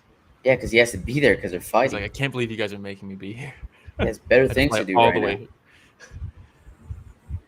Good leg kick there by Du Plessis. Oh, that jab to high kick, though, man. So sick. The body kick is good, though. That open stance body kick from Du Plessis. Yeah, and Elijah, back to what Elijah said, saying Sean or Cannonier at champion. I mean, definitely not going to happen with Derek Brunson. I think that's pretty much it. Yeah, that's really it. Chris Curtis is top 15 right now. Yeah, but is he trying to go to welterweight? Is he? Wow. Did he just drop him? Holy shit. Whittaker needs to shoot, bro. Whittaker's hurt, man. He's got to shoot, dude. That body shot. That shot to the body. He's done. My God. Du Plessis. Wow. Dricus. Dude, what did he hit him with? A step and elbow? Wow. Izzy's ready. Look at him. Izzy's stoked. I cannot believe he just did that. Wow. Holy shit. Well, good thing you didn't bet on that plus 120. You didn't bet the house, huh? That is insane. What did he hit him with? A step and elbow? I don't know. I have to look. He just shut him off real quick. He's looking for Izzy to point at him in the crowd.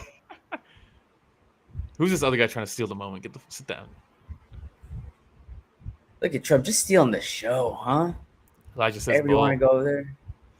I cannot believe he just pulled that off. Hey. Danny just said that's a big fight for you. We wanted to see if I don't want to see he was going to be able to. No, but if he was going to be able to handle the step up in competition, and there's no bigger step than going up against Robert Whittaker, man. Yeah. Only other person who was stopped Whittaker at middleweight was Izzy. Izzy, yeah. Now we got Africa versus Africa, dude. I cannot believe he just pulled that off. Whittaker looked so good. He looked so good. He was sharp. It was just a jab. Ooh. Strong. Wow. It just shut him off. Yeah, right on the button, man. That girl in the background, is he? And then that body shot was there. Was killer. Fight back. Man, I cannot believe that. I'm not gonna lie, I'm pretty pissed off right now. Good stoppage. Good stoppage. Good stoppage. Mark not so Goddard. I cannot believe he pulled that off. Covington calls him. Wow. That's the thing I love about fighting, man. That's the thing I love about these fights. Izzy's talking to Dana. Izzy said, hey, sign that right now. Let's sign that right now. Izzy's trying to get in the cage, watch. So intense. I cannot believe he just pulled that off. Oh, you know what they say? Any given Saturday. I don't think they say that, but that's more football. Any given Sunday, but it's okay. Yeah. Man. Salty, man. Dana had to walk inside for this one. Watch them bring Izzy in. Think they will? Whittaker still can't believe it either, dude. I cannot believe that. You're in shock. That's crazy, man. Whittaker's so good. You know, now you have to say Du Plessis so good. Yeah, I guess so. He's good, man. That's a very impressive win. He's the real deal, for sure.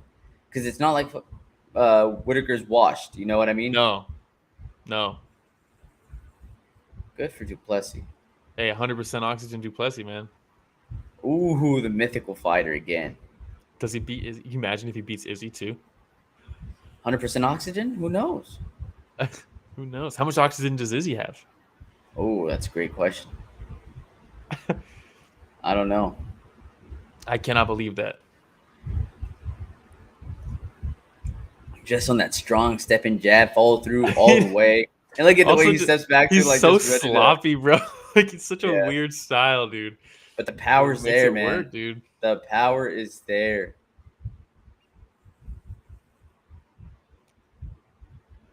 Wow. That's insane. Well, yeah. Elijah says, but you know what? Rob had his chance. That's true. He was on top for a while. There's Izzy inside the cage. I knew he was coming in. Is he just standing back there staring? He doesn't even know he's in there yet. He's literally has no idea he's in there with him.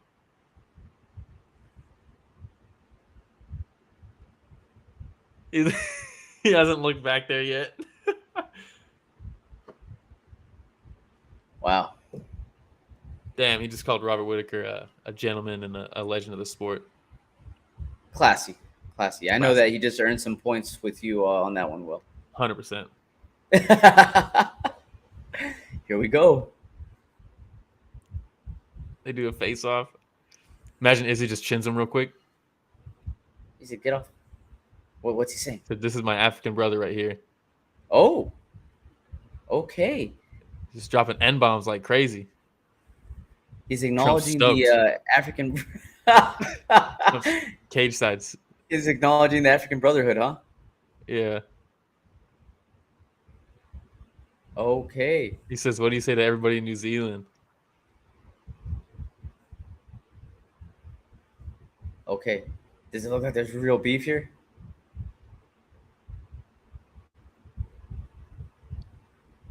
Damn, he said do a DNA test. It'll tell you where you're from. Oh, snap.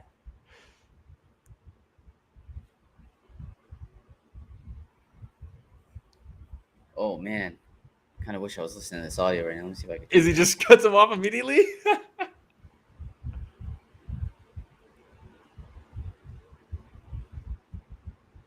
Oh, boy.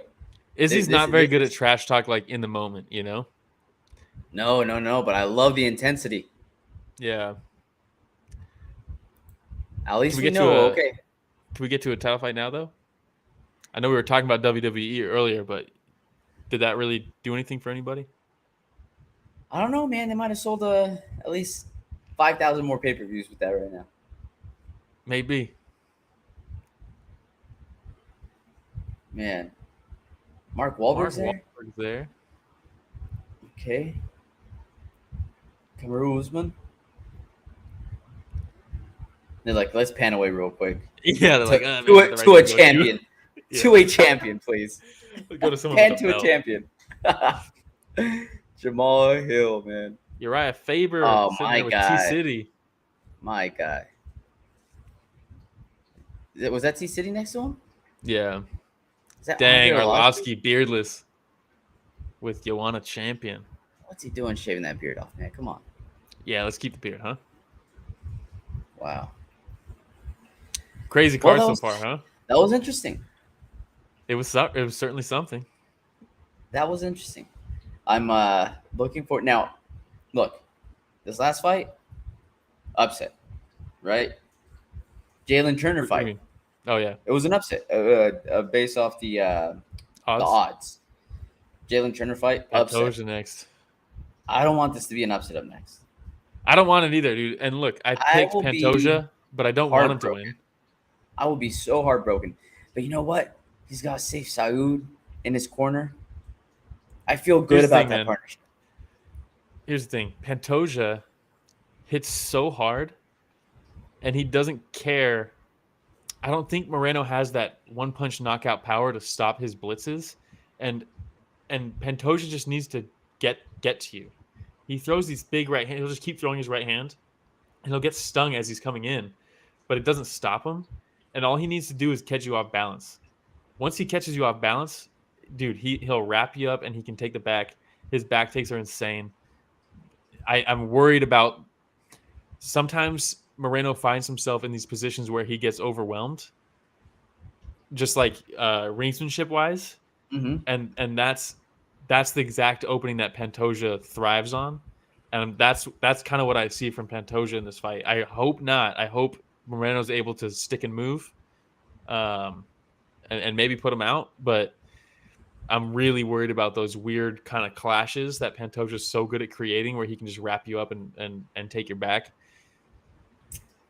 We'll see. Man. I hope not. Order Modelo delivery and pickup, huh? They do that now?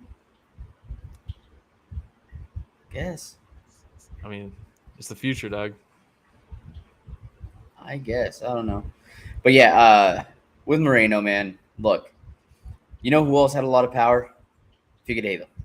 Figueiredo Who else beat him? A lot. Figueiredo. Yeah, but that's the thing.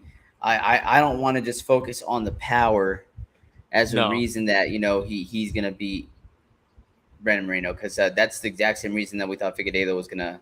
No, yeah, but it's different, right? With Figueiredo, he likes to stand and bang. Pantoja, like, it's different because he's like blitzing to get to you, and he uses his power to get to you, and he's really good at that. Where's this at? Is this Brazil? It's got to be Brazil, right? Looks like it, yeah. Elijah says, "Great show." Appreciate that, Elijah. Is he talking about 290 or is he talking about our show? I'm gonna assume he's talking about our show. Hey, cheers. He might not be, but I'm gonna take the compliment regardless. Just roll with it. Just roll with it. Oh man, this is such a good fight, man. Pantoja beat him twice, right? He finished him once and then decision the second time. Is that what it was? Or decision the first time? I don't remember. 1-1 though. Hey, one. Your show. Oh, I appreciate it, man. No, he's 2-0 against him, isn't he? No, I'm saying 2-0, but I think one of them was decision, one of them was finishing. He choked him one time. So if I go and roll this back, Brandon Moreno beats him by unanimous decision. He finished him on tough? Or was that the decision? That was UFC Fight Night 129. And then in tough, that's when he choked him, I think. Yeah. Mm-hmm. Man, I hope the ranksmanship from Moreno's on point. You count every finish, man. If it was the decision on tough, I wouldn't count that, right? Because you should get another round there. But I'm just saying, like, Brandon Moreno has evolved so much since tough. See, that's the other thing. So Pantoja style-wise is a bad matchup for Moreno, just because his ability to smother people and catch you off balance, and Moreno's already kind of gets off balance sometimes in those scuffles. But the flip side of that, what Moreno has over him is just he seems different as like a higher ceiling skill-wise, you know? And Moreno has just continued to just get closer and closer and closer to that ceiling, and I think his ceiling is higher than Pantoja's. But fuck, dude, Du Plessis just knocked out Robert Whittaker. So, oh man, just watching these replay videos of the last fight, not looking too good, huh? That's a very different Moreno, though. Yes, that's what I'm saying. Very different Moreno. Yeah. Plus, the champion, and you know how people say you get that belt, and yeah, exactly. They automatically get like another notch up. Yeah. In performance. And part of how Pantoja beat him both times was Moreno's kind of lack of confidence, because Pantoja's ability to bully him, even though Moreno was landing good shots as he was coming in, he just kept bullying him, and it seemed like it broke his confidence. And that's how Pantoja was able to take over. I don't know if he can break his confidence anymore, you know? Yeah. He's the assassin baby, dude. He's the assassin baby, dude. It's a great matchup, though, man. This fight, I've been so hyped for this fight. It really is. This is one of those matchups that when it happens, you're like, yes, this absolutely makes sense. We're working the system. We're putting two of the best fighters up in this division up against each other. You know what I mean? Like, this is how it's supposed to be. Which is funny, because this fight should have happened like 2 years ago. But with the Figueiredo stuff, like all these different things happening, they fought 4 fucking times. Again. And we're still getting it. If you were to tell me every single month, hey, headlining the card, we have Moreno versus Figueiredo, and the co-main event is Izzy versus Pereira, I'd buy every single pay-per-view. Yeah. Every single one, dude. Such a good matchup. And you know what? On the undercard, put on TJ Dillashaw versus Garbrandt. Let's just do it. Just for shits and gigs? Because those are bangers too, you know? Oh, man. Although there's some I feel matchups, like that man. rivalry is a little more lopsided. A little bit. You know, a little bit, a little more lopsided, but dude. you're not gonna watch them fight, regardless of how lopsided it Oh, is. absolutely. Just for the build up too on those fights. Yeah. Did we ever Here we get go. Faber versus TJ? No. No, huh? That's the one that we missed. Yeah. What's Pantoja walking out to? I don't know. My Some volume's generic. down. Oh, 50 Cent. I'm not big on 50 Cent. I'm not gonna lie. You weren't big on Dricus Du Plessis either, my friend. So maybe now 50 Cent will be on your. I on did your see a like video list. recently. You know how Complex does those like let's go shoe shopping with like celebrities and stuff. Oh, I love those. I hate them. I love those. I know you're into shoes. I just don't. I Yes, can't wrap my head around it. But I know there's things that I absolutely. collect that people can't wrap their Jason head around. Sudeikis buying shoes? Great episode. Dude, have you seen the 50 Cent one? No. He's just shitting on it the whole time. He's like, oh, I like these ones. He's like, how much are these ones? And like $4,000. And he's like, get the fuck out of here. You could buy a car instead. It's so. And he ends up leaving. He's like, I'm not buying any of this stuff. It's so funny, dude. Oh, that's awesome, man. Yeah, it's a great. I love how he keeps it real. I think Because I like him. other people would have been like, "Fuck, I'm on the show. Like, gotta buy something. Yeah, man, give me 2 of those." And then like goes back to tomorrow. Like, "Hey, man, I gotta return these, bro. They didn't fit right, you know." Yeah, I just never really been into his music, to be honest. I feel like that like era of rap is not really for me. Oh my god, dude! So when 50 Cent was dropping his album, and I remember at the exact same time, I want to say it was Graduation from Kanye West I was dropping. Oh yeah. And then they were like, whoever sells the least amount of records needs to retire. And I was like, that's the dumbest thing ever, because 50 Cent, you're not going to sell as many records as Kanye. And sure enough, dude, Kanye gets more records sold, and 50 Cent did not retire after that. But yeah, it was a good time, man. Such a good album. Graduation, Kanye. I never really got into Kanye either. I feel like that like I said, like that College era of Dropout? rap for me is just not like, what is that, like early mid 2000s? Great question. Let me look it up. Man, I wish Rich was on here right now. I know, man. He could be looking this up right now. Didn't he say he was going to join us? Are you going to text him? Let me see here. When did Graduation? That would be, looks like 9/11, 2007. Rest in peace, man. Never forget. Never forget, dude. 9/11, 2007. So yeah, mid 2000s. Yeah, not my era for rap. I mean, dude, he drops the College Dropout, Late Registration, bangers on there as well. Graduation, dude, such good albums, man. You have to go back and listen to some of those. It's not for me. So good. Oh man, you're missing out, dude. You're missing out. No wrestling, no Kanye music. Oh, dude, the classic. Hey, but we already know who won the walkout battle. You're gonna tell me 50 100%. Cent tops this? Let's go. No. This is Brandon Moreno, dude. And this is a song about Brandon Moreno, by the way. Is it actually? It is a song by about Brandon Moreno, growing up in Tijuana. That's so sick, like dude. what motivates him to fight? The fact that he fights for his girls, he fights for his parents. For his Legos. Talks about his upbringing. This song is about Brandon Moreno. Like literally. Yes.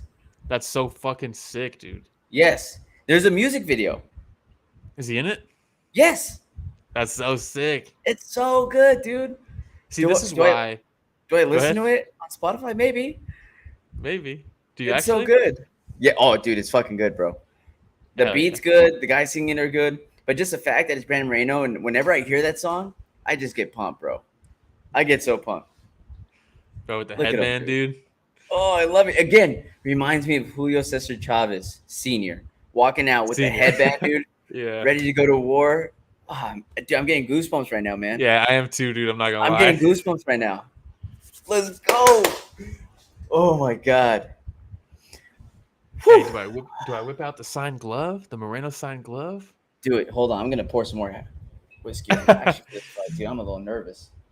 Your boy's nervous. Dude, yeah, I'm nervous too, man. Like I said, I'd pick Pantoja, but I do not want him to win.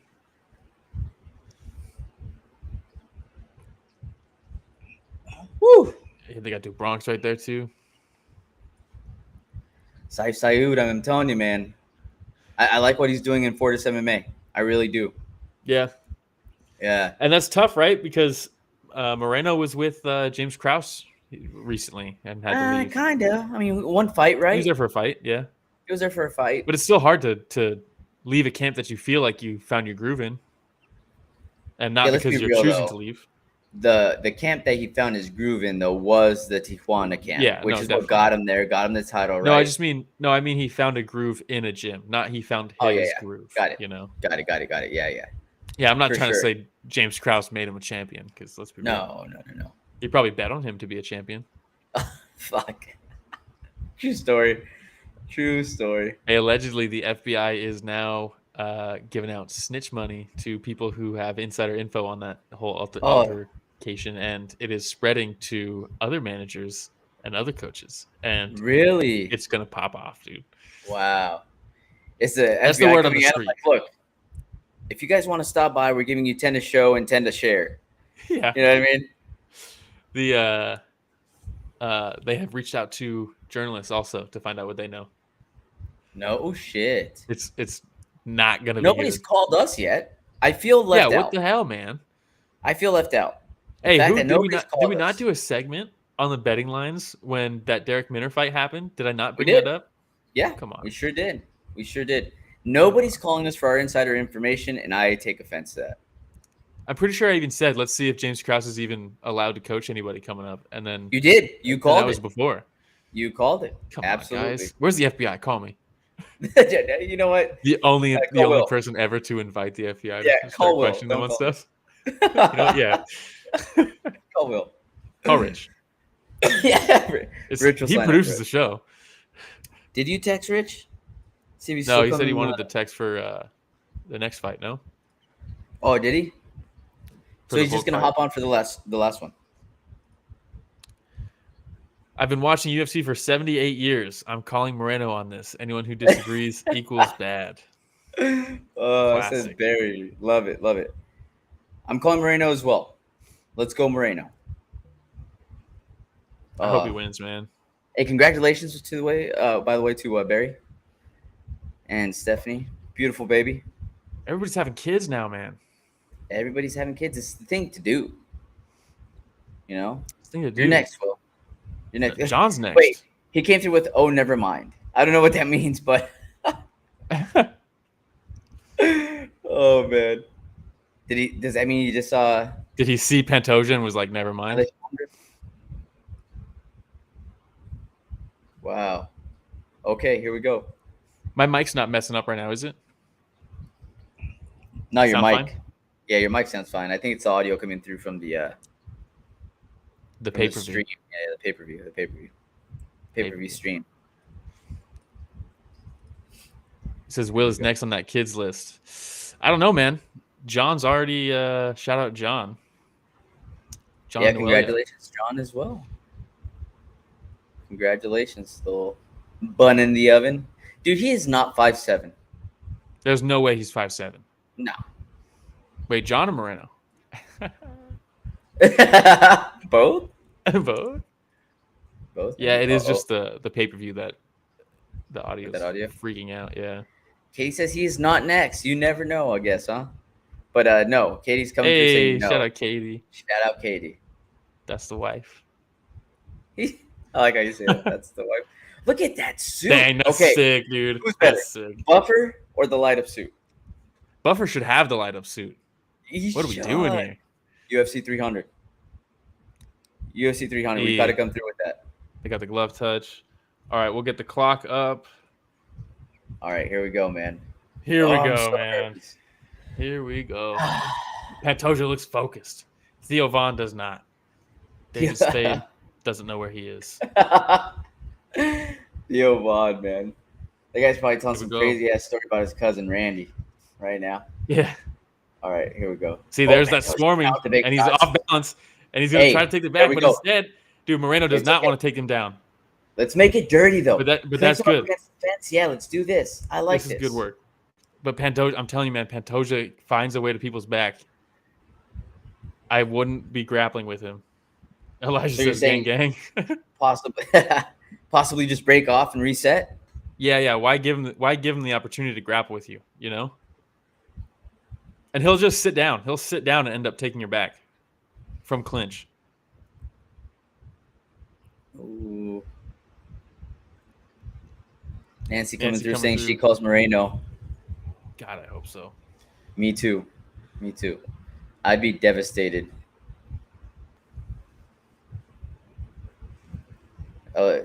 If Moreno and Yair both go down, at least we still have Alexa Grasso, you know? Yeah. I saw someone on Reddit being like, does Grasso even have a chance in the rematch? And it's like, yeah, she already beat her. What do you mean, does she have a chance? She does.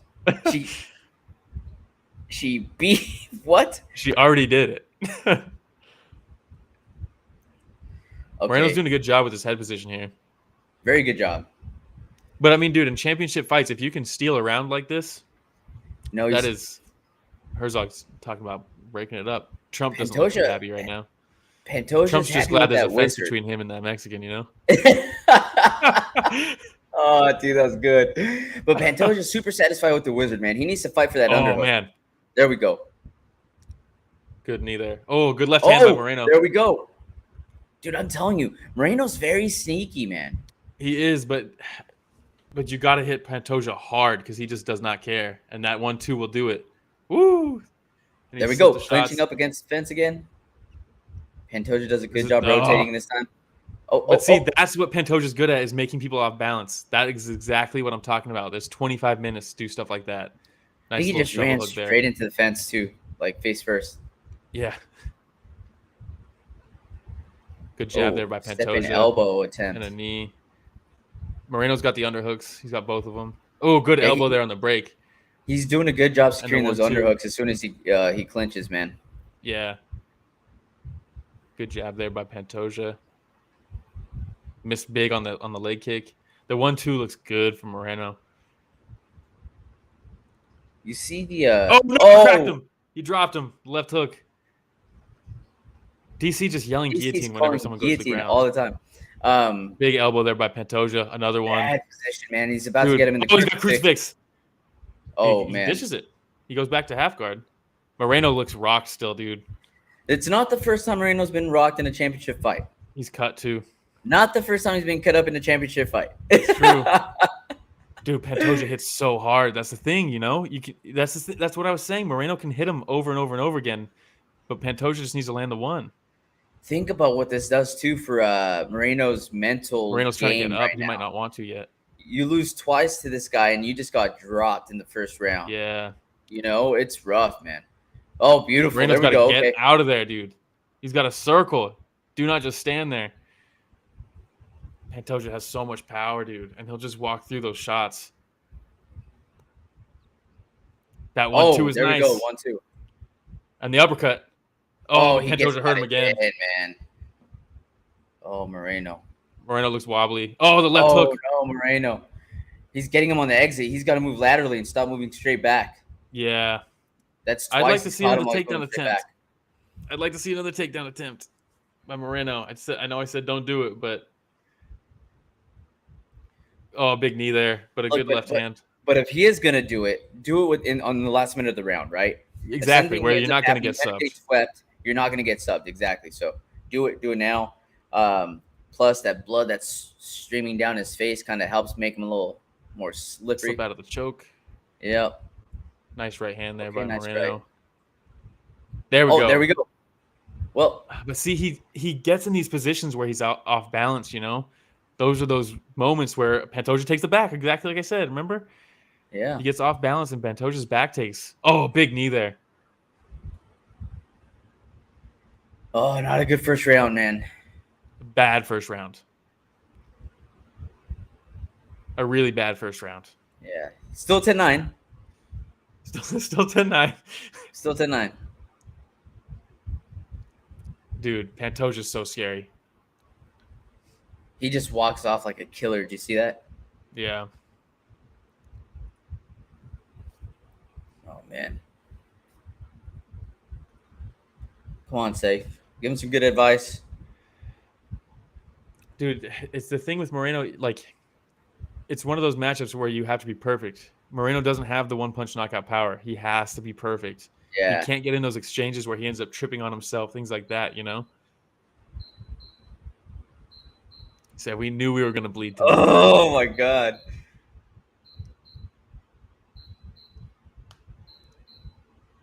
Still there, though. He had the hand Yeah, out. yeah, for sure. The elbows were nasty. That's what cut him. It's interesting he didn't stay with that crucifix position. Yeah. Oh, man. Man, he swings so wild, too. He does. Come on, Brandon. All right, new round 2. Just 4 rounds left for you to be perfect, and you're fine. Yeah, he's just got to be perfect. That's it. All right, starting off round 2 here. That left hook from Pantoja is so strong. Moreno can't stand in front of him like that. Because of that, he's going to get cracked again. Oh, my God. Blitzing, man. Just blitzing. Bro, Pantoja's mauling him. Don't get into those crazy exchanges. Oh, God. Moreno's just right in front of him, man. Yeah, I'm not like. Oh, big 1-2. Big 1-2 wobbled Pantoja. And the jab again. Is he going to wobble him a la Nate Diaz? Oh, and he slips out after the jab. And then another jab again. There we go, another jab. Bro, that jab by Moreno is so good. Watch the knee. Oh, nice back fist from Pantoja, but Moreno stays on him. That jab from Moreno is so much faster. Yeah, and I like how he's kind of, there's that one hook. Come on. He's kind of Trump's happy back there. Really You see that? Trump's cracking up back there. He's loving it. Yeah. He loves fights, man. He loves fights. Oh, a big right hand by Pantoja. Big jab again. The jab from Moreno, dude. That's a power jab. He's sitting on it. Pantoja needs to stop throwing the hand on the jab and he needs to start leg kicking Moreno. Oh, big left hook and he's out. That was awesome. Wow. But that's exactly what he needs to do. Move laterally after his exchanges instead of just going backwards. I mean, we just mentioned that earlier, right? Every time he was moving laterally, you had Pantoja that was blitzing forward with that big hook, catching him on the outside. Oh, and a back take from Moreno. Oh, careful. And he got both hooks. I don't know if that's the right move with 3 minutes, though. I mean, he was getting the better of him standing up. He was. If we hold on the rest of this round, though, that's 1-1. You know what I mean? And sorry, Adam, who just said watching boxing, man. LOL, I love it. And then he immediately takes him down right after he says it. Yeah. The timing. That cut is nasty, too, on Moreno. It is. Right over the eye, is it? I don't see Moreno's not subbing Pantoja unless he really hurts him before. No, but I think what this does, though, it sends Pantoja back to the corner knowing, like, hey, like I got myself a fight. You know, like I got a fight on my hands right here. Because that first round was a little too easy for Pantoja. Yeah, that's great. End up on top. Fantastic job not trying to just maintain back control there because Pantoja was going to end up on top if he tried to keep the back control. Position over submission. Let's go. Come on, position. Be careful here because Pantoja looks like he's trying to sneak into the back real quick. Dude, his back takes are so sneaky. And see the way he's holding on to that leg trap. That leg, yep. There we go. Moreno does a great job getting it out, and they're back up. That was a nice exchange. Oh, big shots by Pantoja. And a big left hook by Moreno. And another big left hook. He wobbled him, man. Shit. And a big right hand. And the jab's on him in the 1-2. Oh. Wow. Holy smokes, man. When he goes, he goes. Pantoja's recovery is so impressive, man, because you see him get wobbled after that left hook lands, and just in a matter of seconds, he's got his wits with him again. Yeah. Moreno's doubled him up on strikes this round. But he's figured that out, right? He's figured that out to be able to land his own shot and then slip off to the left or right. Yep. Looks like he's doing it to his left more than anything. Hey, and he points off to the side, lands the jab. Oh, showmanship there. Moreno's feeling himself now. Don't get too confident. Oh, nice left hook. Closing the distance. Dude, that leg kick would be a good idea because Moreno's leaning so far over his lead leg. The leg kick from Pantoja would be good, but he's just headhunter mode right now. Moreno's left hand keeps on finding a home, though. It's consistently the left coming the over jab and the left Pantoja's hook. right. Yep.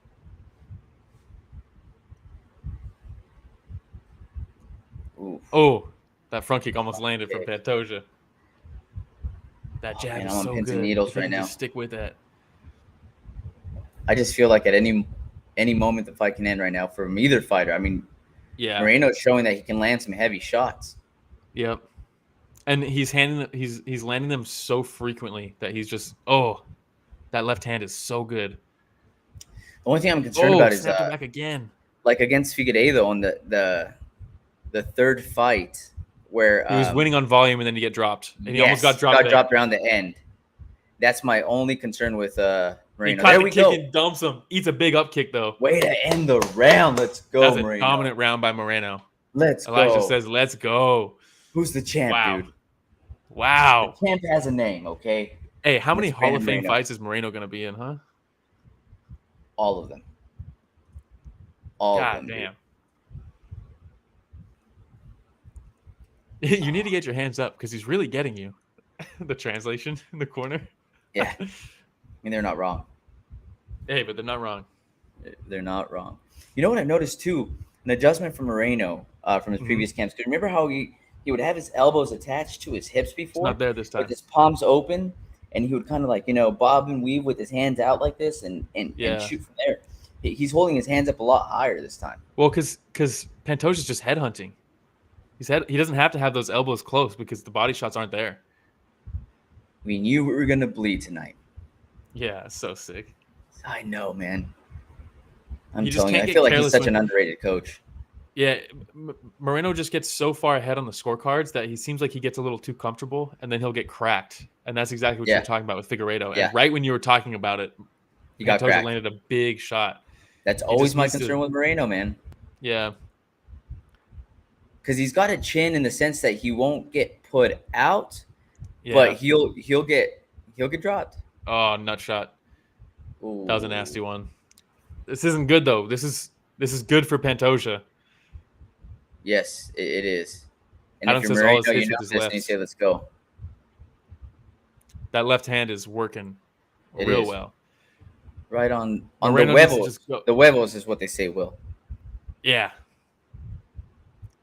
Yeah, Moreno can't give him that time to breathe, Smart. Derek Lewis used to say whenever he was tired, he'd just hit somebody in the nuts and get an extra minute to breathe. Yeah, true story. Oh. He just needs to weather the storm early. Because Pantoja's open. That elbow cut him open. His back takes are so sick, dude. Nice job by Moreno. Nope. No, his back takes, bro. Turning in towards that knee. Dude, his back. No. Switch.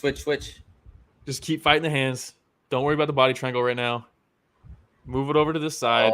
That 4 minutes left in this round, man. 4 minutes left. That's a lot of time.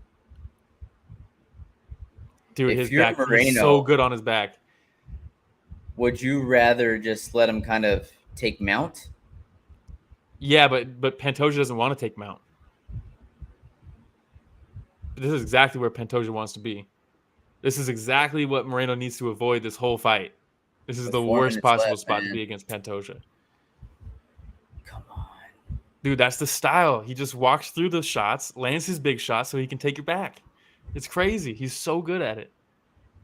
Pantoja can do this all night, dude. Yep. There's some squeeze there on the body triangle, but he's not expending as much energy doing this as he was chasing Moreno around. Yeah. Man, DC's jiu-jitsu commentary is terrible. Has it been? There we go. There we go. And he ends up on top. Let's go. Good shit. Do you want to stand Pantoja up here, active off his back, though, huh? Yeah, let him up. There we go. Let's go. Good call, Moreno. Good call. That cut is bad, dude. That's a really bad cut. Moreno opened it up with that elbow early in the round. Maybe we have another situation on our hands for like the last Figueiredo fight where they have to stop it. Doctor stoppage, right? Because of a cut. Yeah. That jab is so good. That jab keeps on working, dude. Oh that was like a triple jab right there. A triple jab. Yeah. Oh, big uppercut from Pantoja.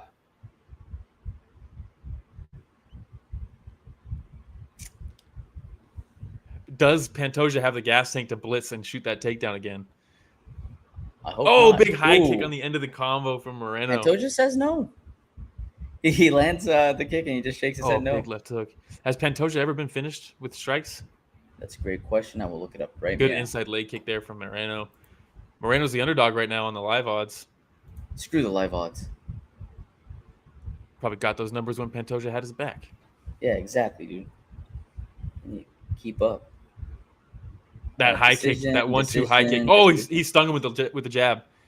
He sat him down a little bit. Pantoja has not been stopped in his career. His losses have been by decision. He got the underhooks. Moreno's got the underhooks. Beautiful. Great job on Moreno. Oh, big shots to the body, man. Moreno can't just stand there, dude. He needs to circle. Yep. He can't just stand in front of him. Try to sweep him right away as soon as they landed, but couldn't do it. I couldn't quite get it, but it's still active. Oh, shrimping out. Fundamentals. You push, you turn your hip, and you scoot. He attacks with the triangle. Oh. He goes for... That's not going to happen, the omoplata. No. But nice. It at least allows a scramble. Oh, he hit a bad up kick right there. He did. Was he dropped by the up kick? No. He just kind of went down slowly. He's like, maybe he won't see me if I come down this way. There we go. Good way to finish the round. Moreno. That's a close round, man. It is. Back and forth, some reversals there, some sweeps. With the takedowns, with the back takes from Pantoja, or the back take. 30 seconds for once this round. Takedown. Wow. What a back and forth. Dude, Moreno cannot stand there with the high guard. He just cannot stand in front of him. He's getting tired too, man. Yeah. You know, that grappling will take it out of you, man. That urgency grappling, you know? Yep. That zaps your gas tank. Did you see who did the clappers? Was it Mazzagatti? It was Mazzagatti. I told you, man. What a legend. Yeah, I think they traded rounds, man. I think 1-3 Pantoja right now. Man. Barry says, I feel like Pantoja doesn't know what to do with the jabs or straights. He knows what to do. He just needs to eat them so he can land his shots. Man. But, he's starting to wear them. Look, man. Hey, shout out Elijah once again, man. You guys have a great show. I really appreciate it, Elijah. We got to do the fight companions more often, huh? It's so much fun. It's just so time consuming, but it is really fun. It does take up a lot of time. Your boy has a couple kids in sports and stuff. Makes it tough. Makes it tough, dude. It's a lot of time. it's a lot of time, yeah. And then you wanted to do the entire card. Yeah, I sat here on my computer and watched the whole card by myself. I could have. Man. Yeah, you kicked it off by yourself? That'd have been awesome. Hey, guys. Just me. The elbow was nasty to start that round. A step-in elbow. He actually tried that a few times. Yeah. That one finally landed, though. Man. Okay, we're about to start the fourth round, is it? Yeah, fourth round here. Championship rounds. I have 2 rounds to 1 Pantoja as well. Yeah, Pantoja 1-3. That jab's back on it, too. Moreno's back on that jab. Hey, they told him in between rounds he lost it. Moreno? That's a good corner. I'm telling you, bro. I'm going to keep on preaching it, but Saif Saud, underrated. Okay, big left hook from Moreno, man. Oh, they both trade hooks. Oh, nice shot to the body. Right to the liver, man. Let's continue working the body, Moreno. Let's continue working the body.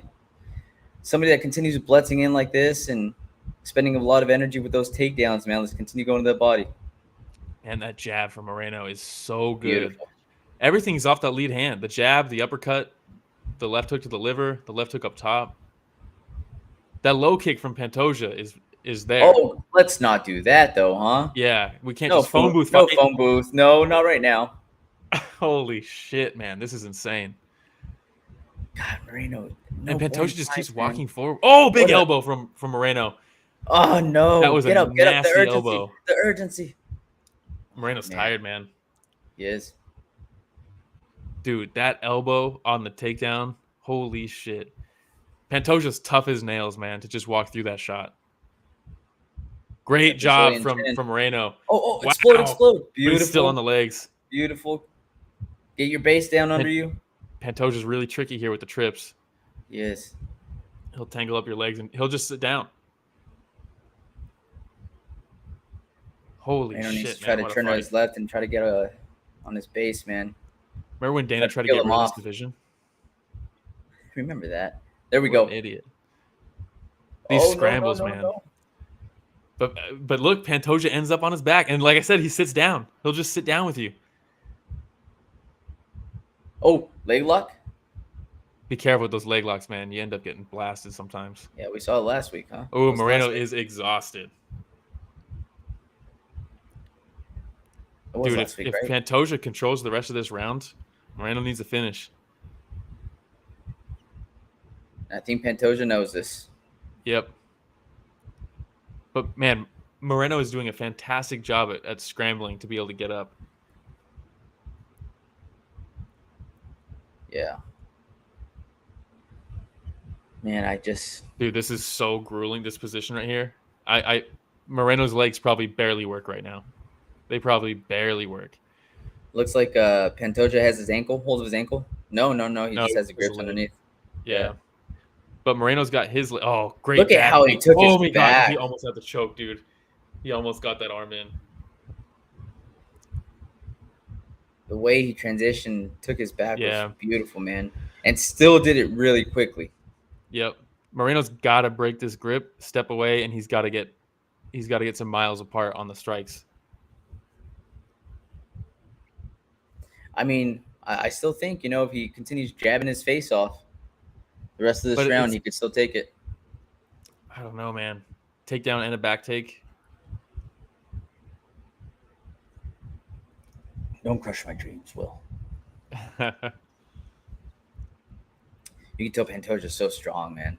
Yeah. Really strong for the division. Has those vice grips. Yeah, these guys are exhausted right now. He broke the grip for a second. There we go. Yeah, there, it's broken. Yep. But it looks like he has his leg hooked, right? Yeah, he's got the leg hooked around, yeah. So as long as he's got that one hook in, he won't be able to peel him off his back. He'll sit down like that.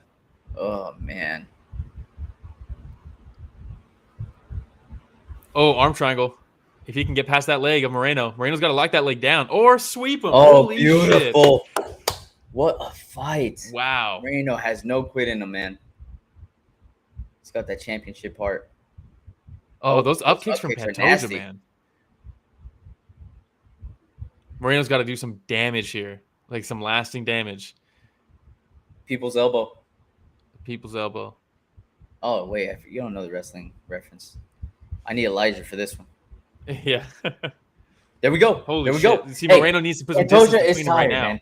Pantoja is tired. If he lands some big shots this next round, dude, I'm telling you, Moreno will finish him. He could swarm him right here. He could get the finish. Oh, that elbow. The stepping elbow's there. Look at Pantoja. Dude, Pantoja is exhausted, but, dude, he's just still so effective even when he's tired. I mean, he won that round. Pantoja looks like that kid from Slumdog Millionaire after he was out in sea for a year. You know what I mean? Yeah. Like he looks exhausted, weathered, dehydrated right now. Damn, they're telling him he knows he lost 3 rounds. He's going to come out hard. Oh, I think he's going to puke. Look. Dude, he's about to throw up. Yeah. Did you see that? Holy shit. He just dry heaved like twice. Yeah. Oh, man. Let's go, Brandon. What are they telling him? And Moreno's burping, dude. These dudes are about to throw up. They're just swinging at each other, phone booth, dude, fucking puking at the same time. Let's do it.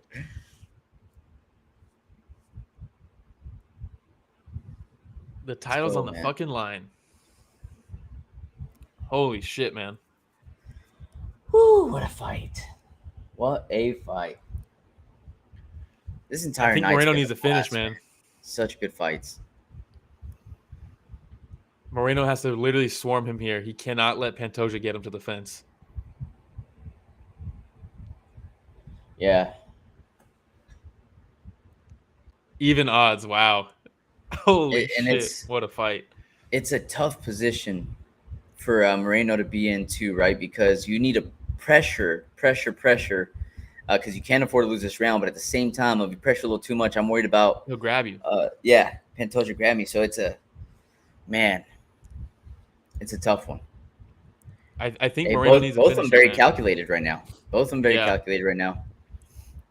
Moreno doesn't want to overcommit. But if you're gonna do it, man, just do it, because Pantoja is exhausted. Look at the way he's stepping back, man. He's stumbling back now. They both trade left hands. Look at that. But you can see when they trade left hands like that, Pantoja takes a step back, Moreno takes a step forward. Moreno can't just blitz like that, though. He can't just keep following him because Pantoja just needs to drop a level when he's coming in like that. Yeah, Pantoja's outstriking him right now, too. Oh, big left hand by Pantoja. Oh, the left hook from Moreno. Holy shit. Just button mash, man. Just button mash. Yeah, just keep on hitting that left hook. Moreno found his jab, man. There it is. Yeah, Moreno's got a beautiful jab tonight. It's been working for him all night, man. This isn't going to win the fight for Moreno, man. He's got to turn it up. And as Pantoja's circling a little bit now, right? Yeah. And as Pantoja's circling, you see Moreno kind of battling to put the front foot centered in between Pantoja's legs to just make sure that he keeps that jab centered. He's doing a really good job with his footwork, man. Look. You see? Just a small step. Making sure he has his foot on the inside. Good. Oh, nice left hook. High guard again from Moreno, man. There we go. We see a little old Moreno coming out right now with the low hands. Yeah. As he eats a punch. Left shot to the body and then left up top. Let's continue working the body, Moreno. Let's go. Oh, let's go. Now. He's starting to swarm him. Yeah, how do you finish Pantoja, man? Baseball bat? Yeah. You bring a gun in there with you. Oh, big left hook. Get off the fence. He's too close to the fence. Nice elbow. Nice elbow, yes. And there's the shot. No. And he gets exactly the takedown. What I was talking about earlier. Is that Shane Gillis back there? Is it? Yeah. Great job controlling that base. Yeah, that far side, the planting hand. Great job by Pantoja, man. Beautiful work on the ground. Holy shit, man. But man, Moreno's trying to get back up, but Pantoja takes it to the back. Imagine just how gassed those legs are, man, and he just essentially squatted Pantoja. But you know who else's legs are tired? Pantoja, dude. You know it takes a lot out of his legs to keep this body triangle in that standing position too, man. Yep. Helps a little bit the way he has that right leg hooked around Moreno's. Yeah. That helps a little bit, but not a ton. But Moreno cannot sit here like this. No. Let's peel him off, huh? Fight those hands, peel him off. Oh, man. This is looking like a change in belt, man. Then what do you do after that? Let's say it changes hands. Oh, he just readjusted that body triangle too. Oh, he's trying to go for the choke. 59 seconds left, man. A lot of time left. Yep. For him to still land that choke. Oh, come on, Moreno. He might have got it right there. No. He's got the neck crank, though. He's trying to. He might try to go for this neck crank right here. I'm sure he's got a crazy squeeze, man. Yeah. Is Moreno even finding the hands at this point? Yeah, he is. He just got it. He was? Okay, I couldn't see from that angle. Oh, tough spot, man. 22 seconds left, huh? Look at his legs are dropping, though. He doesn't have that little hook behind his leg anymore with that right foot. Man, 10 seconds, though. Does it matter? Yeah, no. So this one here, control time. Do you go damage? If you do go damage, who got more damage that round? You do have the takedown, though, right? That's Pantoja. I think Moreno only won round 2, man. Oh, Lord. Oh, Lord. Come on. Will this be the third time that Pantoja beats Brandon Moreno? Yeah. Oh, no. They picked him up on his shoulder. Somebody pick up Moreno. Yeah. Somebody do it quick. Optics. Yes. Show off the confidence. Come on, guys. Man. Instead, he gets a little pat on the head. Come on. That's a bummer, man. I don't know. This is going to be tough. Oh, man, yeah, it is. But you know what they say? Some people still subscribe with the whole, you need to beat the champ to get the belt. In this case, I am one of those. I pick and choose when I subscribe to that. Curious to see Elijah, Barry, Nancy, Adam. Who else was on here? Alpha, what was his name? Alpha Charlie. Who do y'all think won this fight? Man. Seriously landed so many of those left hooks. Solid on the chin, man. Nice read by Moreno on that lead elbow. Chatterbox 1987. Hey guys, just joined. What's up, Chatterbox? Have you been watching the fights though, Chatterbox?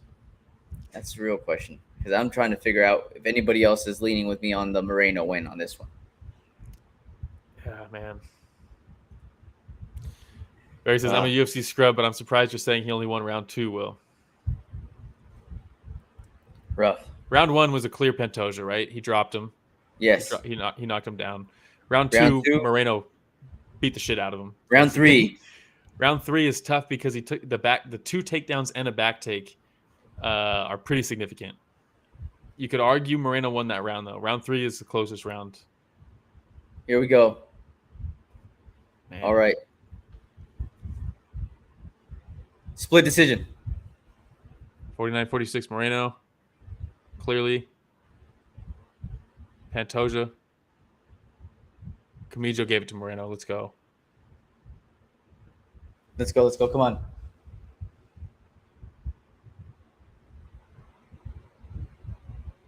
Pantoja.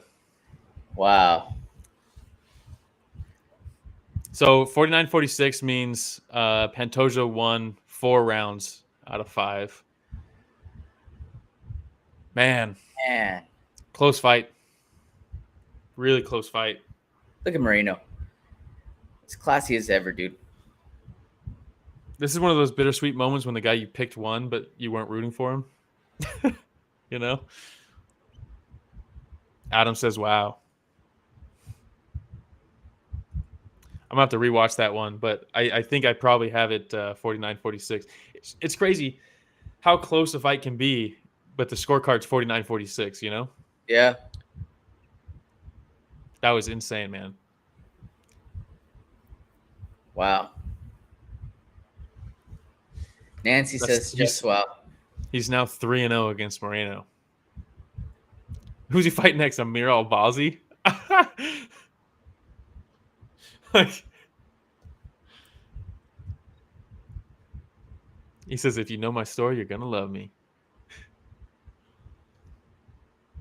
Was he getting his wife in here?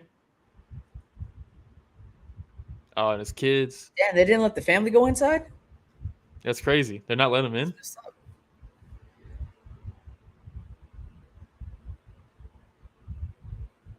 Damn. Yeah, that's messed up. Why didn't they let his family in? Yeah, he's literally just got the belt. They're like, hey, no, but we'll let Izzy in to make sure he talks shit to Dricus Du Plessis. Like, what? Oh, look at that. Brazil celebrating right now. Muito obrigado, Brazil. Muito obrigado. Man.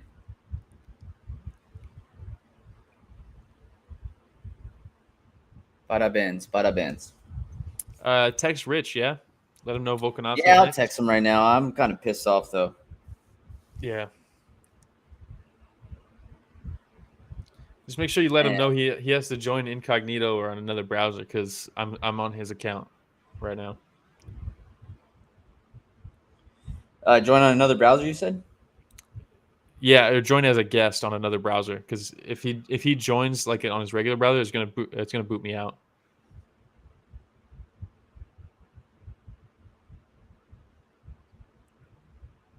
Cool. Damn, he's giving a ton of respect. Oh damn, Gilbert Burns is crying. Damn, did you see Glover too? Biggest smile on his face right behind him. T-City just standing there pissed. Hey, now they let the family in. Why'd they wait so long? Go. I don't know. Hey, how many kids does this dude have? Dang. A lot. Hey, dude, let his wife get in. They just brought a note in?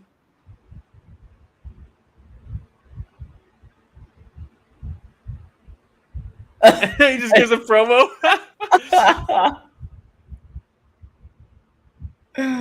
Oh, that's so funny. Damn, that one kid just keeps putting his hands on the belt. Did you see that? That's badass, dude. Wow. Pantoja's good, man. Alexandre, that's how you pronounce it. Alexandre Pantoja.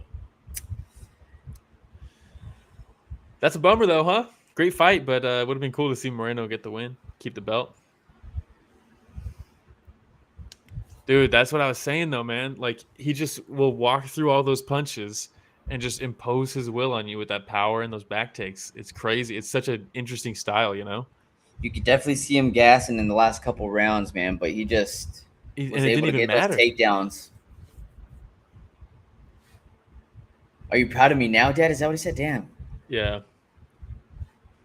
Brutal, man. Parabéns, Brasil. Pelo su campeão. Wow. Cartilage gave... What? That's who it was, right? Cartilage, whatever. He gave rounds... Wow. He gave round 1 to Pantoja and then 2 through 5 to Moreno. Oh. That's insane. That's interesting. Again, damage. But, I mean... Because, check it out. But here's the thing. Damage is the most important thing, but it's not the only thing. Not the only thing.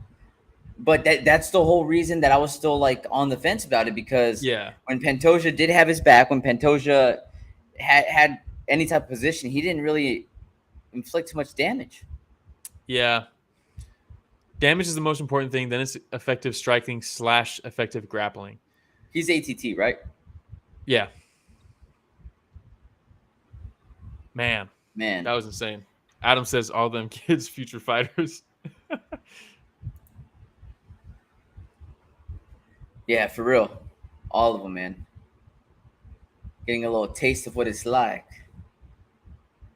They're seeing all the glory their dad's getting right now. They're like, dude, I'm going to want to fight too.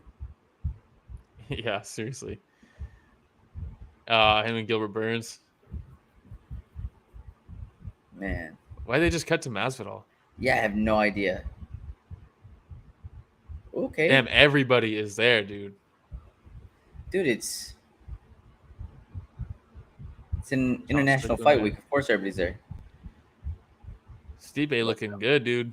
He looks fit, man. Look at him. Stipe does not look fucking Trump, dude. The champion. Look at him. That stupid ass little like side smile he does. The smirk. And you know, looking up, just looking at himself on the screen too. Yeah. Nobody likes UFC more than I do. Nobody. All right. Nancy says, I don't know. It was a close fight, but I still think Moreno won that fight. Are we a little biased, Nancy? Maybe. Maybe. Do we want the Mexican fighter to win the fight and keep the belt? Probably. But it's okay. A little biased. Man. All right. Yair. Adam says Volk or Rodriguez. You got to go Volk on this one. Mexico. But it's been only upsets, Mexico. Right? Other than the Bo Nickal fight, it's been only upsets? Mexico. Give me Yair Rodriguez, bro. Let's go. Nancy says very biased. Told you. Very biased? Very biased. Yeah, man.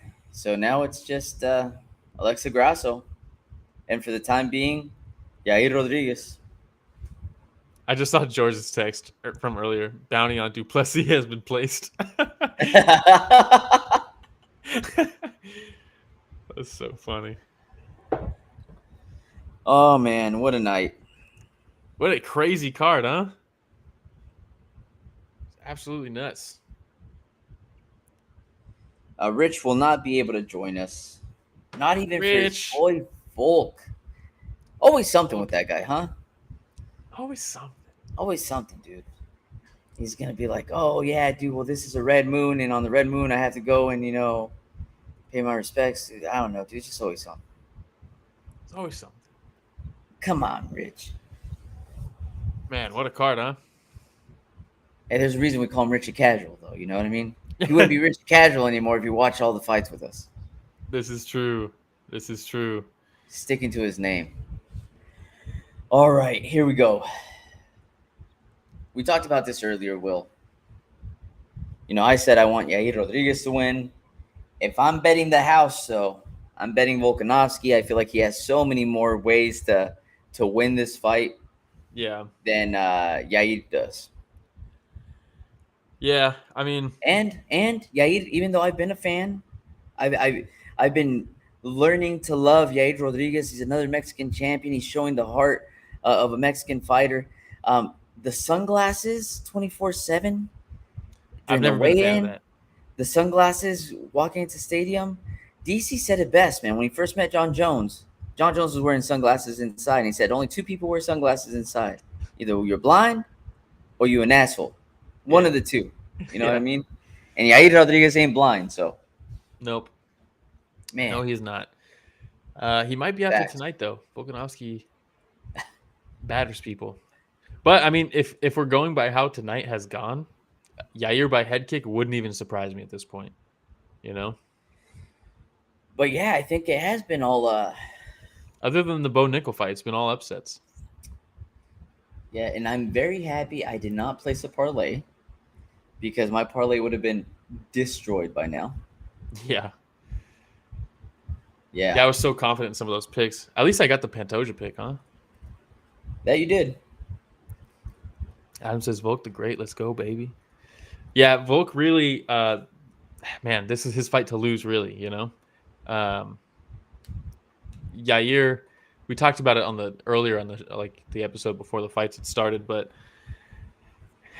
Yair is going to want to be southpaw, right? Volkanovski's traditionally orthodox. So when Volk is orthodox, look for Yair to be southpaw. And if Volk switches stance, watch Yair to switch stances as well because he likes to have that open stance. Volk is going to need to attack the lead leg early and just take away the mobility of Yair and just push him against, smother him, right? If you smother a guy who's a kicker, you can't kick. It's hard to kick if you're getting smothered. Unless you're fucking super bond. But Yair, if he's on that open stance, especially when he's southpaw, that left leg is dangerous. And I expect him to start blasting it early to the body to drop Volk's hands. Volk already leans. So if he's kicking him to the body a lot, he's going to lean even more right into a head kick if he goes up top. That's the ticket for Yair. But it's a lot easier said than done because that's a very clear path to victory. Volkanovski is susceptible to that strike. But everybody's talking about Yair's kicks. Volkanovski knows. He's such a good game planner. There's no way they're not anticipating that left leg from Yair, Yeah. And that's really what separates Volkanovski from everybody else is his ability to recognize who he's fighting and fight a completely different fight based off that. The first fight against Max Holloway, Volkanovski's throwing that inside leg kick, the step up inside leg kick to just get in range so he can land the shots because Max is so much longer. So what does Max Holloway do in the rematch? He completely changes his entry because normally he enters off the jab, which makes that left leg out there. Volkanovski can step up leg kick onto that lead leg as he plants, and then he's in range for his shots. Second fight, Max is like, man, that inside leg kick really fucked me up. I got to start entering differently. So he'd enter with the teep kick, the lead leg teep kick, and then he would feint it, but he would still enter with it, but he'd float with it, and then he'd put it down rather than carry it. He'd flick it up, and then almost like a big step, right? And basically what that did was Volkanovski would try to throw that inside leg kick, but Max's leg was now up in the air. His foot wasn't on the ground on his lead leg. So it just glanced off of it, and then Max is there to land his shots. Volkanovski wasn't there to land his shots. Arguably, Max won that second fight. I think a lot of people think Max won the second fight. For sure. He didn't get the win. But also, what did Max do in that second fight to hurt Volkanovski was a left leg roundhouse kick that hurt him early in the fight. That's Yair's weapon. But what does Volkanovski do in the – sorry, this is so long-winded, but Volkanovski in the third fight was like, man, Max is floating on that lead leg, that step-up inside leg kick isn't there anymore. So he completely shifted his style, and he just didn't bite the feints. He would let him feint in, and he starts throwing overhands to combat that because now Max is floating in on one leg, open for the overhand, and he's on one leg to eat the overhand. I mean, Volkanovski is so good at knowing what a fighter's bringing and just adapting his game to match that. I say all that and watch Yair's going to fucking starch him with that left high What's kick. he walking out to? You're going to have to tell me. Yeah. I'm definitely digging the cowboy hats walking out. I don't like that the whole crew's rocking them, not going to lie. Why, dude? It'd be cooler if it was just Yair. It shows unity. I mean, it's kind of like when the Bronx team all comes in with their bleached hair. You know what I mean? But they're also all fighters. Oh, well. Some of these guys were fighters in their own right, Will. Yeah. So basically, Yair, what he needs to do, switch stances so he's open, throw the body kicks to set up the high kicks, and circle. Do not let Volkanovski get him close to the fence. I gave the cowboy hat to his mom there. That's what's up. Gives you a little dap afterwards. The dad right there. Man. Not gonna lie, his dad looks like my dad. Quite a bit. His dad looks a lot like my dad. Actually, I was a little confused right now when I saw him. I was like, Pops, what are you doing there? Exact same mustache, glasses, cowboy hat. He rocked the bolo tie. I feel like he's a copy paste right now. You know what I mean? Hey, but you know it's going to be – look, I'm all about the Mexican walkouts, right? They're great. Yeah. I'm not going to lie. Folks got this one beat. What's he coming out with? Men at Work? Come on. Unless he changed it. I would be surprised if he changed it, but he's about to come out with the song, The Pride of Australia, and it beats this. I don't know. Something about this song is it's not that hype of a walkout for me. You know, comparing to Moreno. Yeah, but comparing to Moreno or like Canelo's walkouts, you know, like it's hype, dude. I mean, okay, time out. Canelo walks out with an entire mariachi band, dude. Moreno walks out to a song that's made specifically for him. And that's supposed to be my fault? Give this guy a break. Cut him a break, dude. That's supposed to be my fault? Dude, Men at Work's about to start playing. Volkanovski's going to walk out, and you're going to be like, God damn, dude. This guy came to Vegas from Australia. He's got Men at Work playing. From the land down under. That's literally the song that's going to be playing. And it's going to be hype. He's one of my favorite walkouts.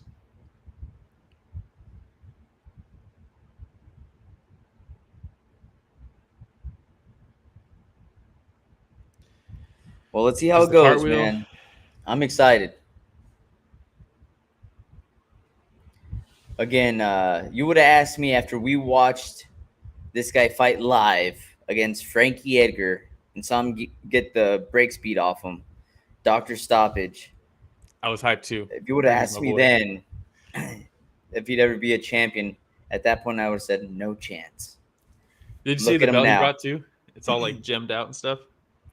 Yeah, he was trying to explain, I guess, who was it? Like the people from Coco, like the family from Coco, the family that was based off of were the ones that went through and designed the belt or something like that. Oh, dang. I don't know. I just saw it. I was like, that's sick. All right, here we go. They don't have to give it back, huh? Because then the next person would be like, what the fuck? I don't want this one. That's not the actual interim belt. It's a new belt that he had made. Oh, it's like the one the UFC gave him. Yeah. I would have been like, dude, that's hilarious. Let's go. I mean, it's okay. It's okay, bro. This dude's Australian, dog. This is like the hypest walkout he could possibly have. Come on, dude. The whole crowd singing it too. Let's go. Yeah, it's okay. It's okay. They got the flag with a boxing kangaroo on it on the screen.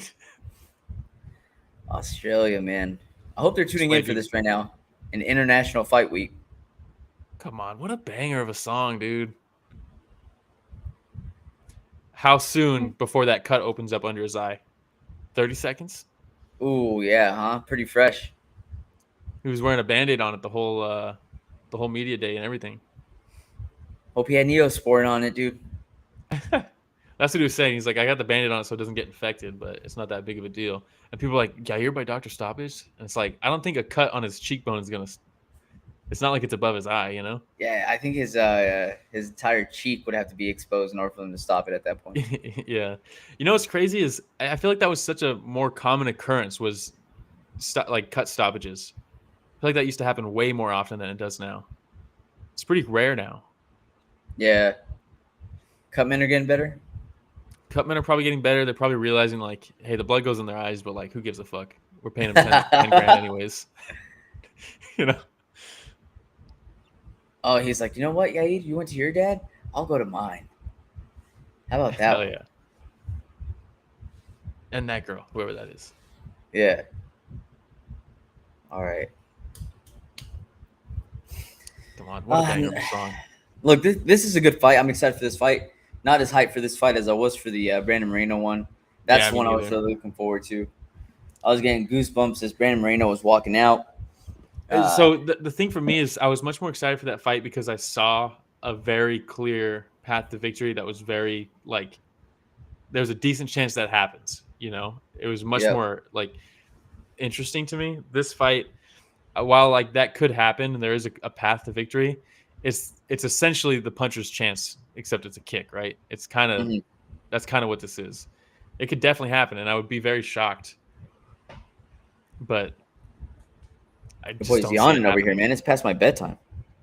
Yeah, what time is it over there? Like midnight? Yeah, dude, it's 11:45 over here right now. About to be 11:45. That's brutal, Dag. Yeah, man. Out there living in the future. Who wins? Dude, I'll let you know. Yeah, this is Australia right there. Ooh, what time is it over there right now? Hey, they're all singing the song too? Come on, dude. You can't tell me that's not a hype walkout. It's all right. It's all right. One of the greatest fighters we've ever seen walking out to a song from his country.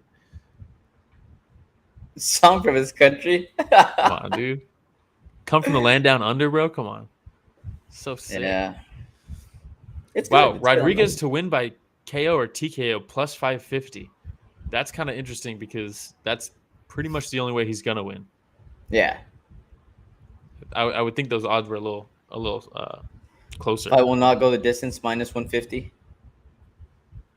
Let's go. Volkanovski needs to get inside, get past the kicks. Don't let Yair land that left high kick. Get close, land his shots in the clinch, take him down, get him up against the fence. Yair is way too comfortable off of his back, and it will lose him fights if he keeps trying to do it. That being said, he subbed Ortega, huh? He subbed Ortega? I think so.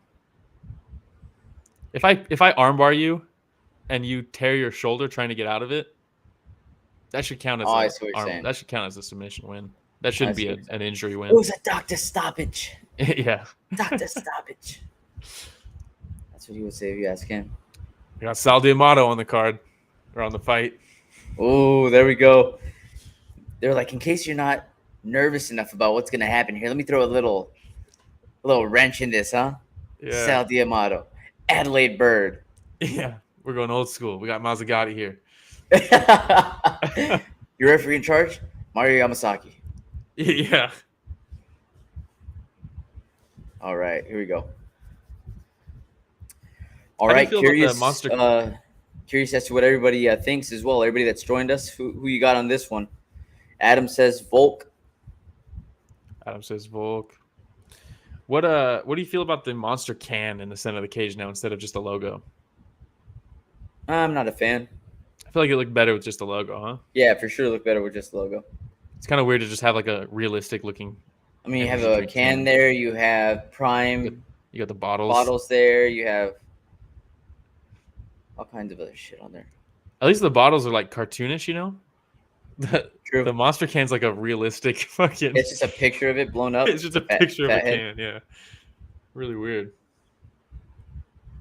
All right. Man, these intros take a while, huh? They're going for it. Yeah, you're at plus 290. You know, still not as bad as boxing, though. Boxing will take 30 minutes for them to walk out and get everything announced, man. Get all the national anthems out of the way. Yeah. Boxing, they walk like they're trying to conserve all their energy before they get in there.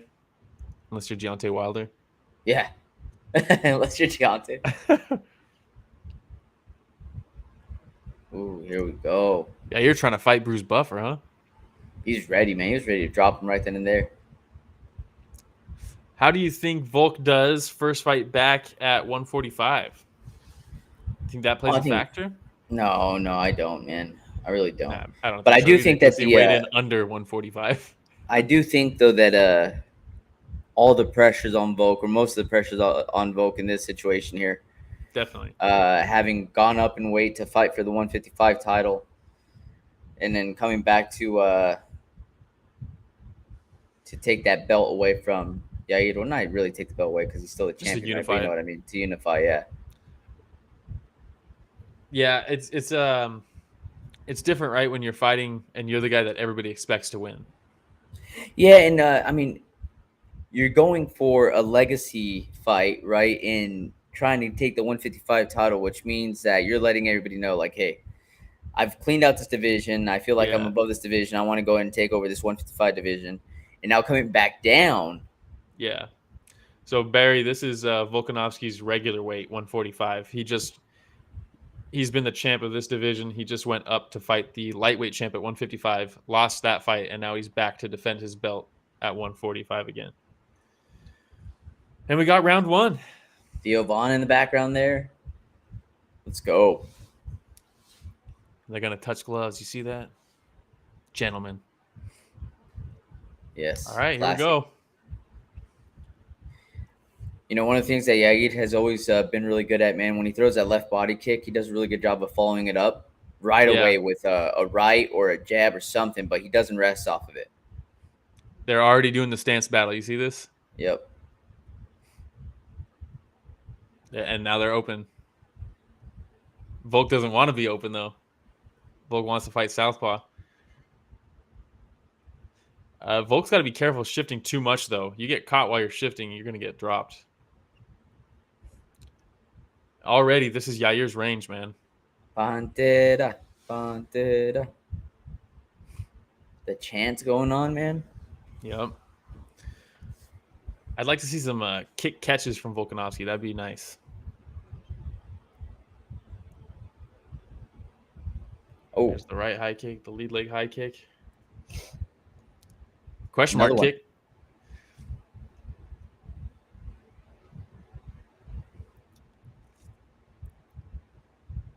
So there's the leg attacks from Volk. That he needs that. With Rodriguez, he came up in Taekwondo, wasn't it? Yeah, and you could tell. I mean, he throws his legs like they're his hands, you know. He throws his hands almost like these are just a distraction so that I can land my kick. There's the left body kick in the open stance, and there's the kick catch. That's the move. See, that's the game plan, right? That's game planning from Volkanovski. Catch the body kicks so that he can't set up the high kick, take him down off of it, and then walk him back to the fence so he can't attack off his back. This is perfect game plan from Volkanovski.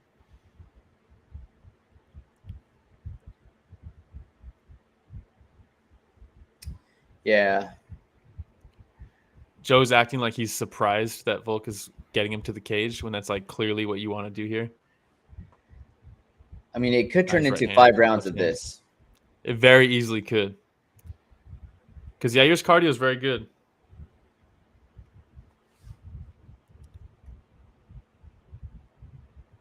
Everybody brings up that Frankie Edgar fight. Yeah. Good left hand there by Volk. I mean, he's got him right in the corner here.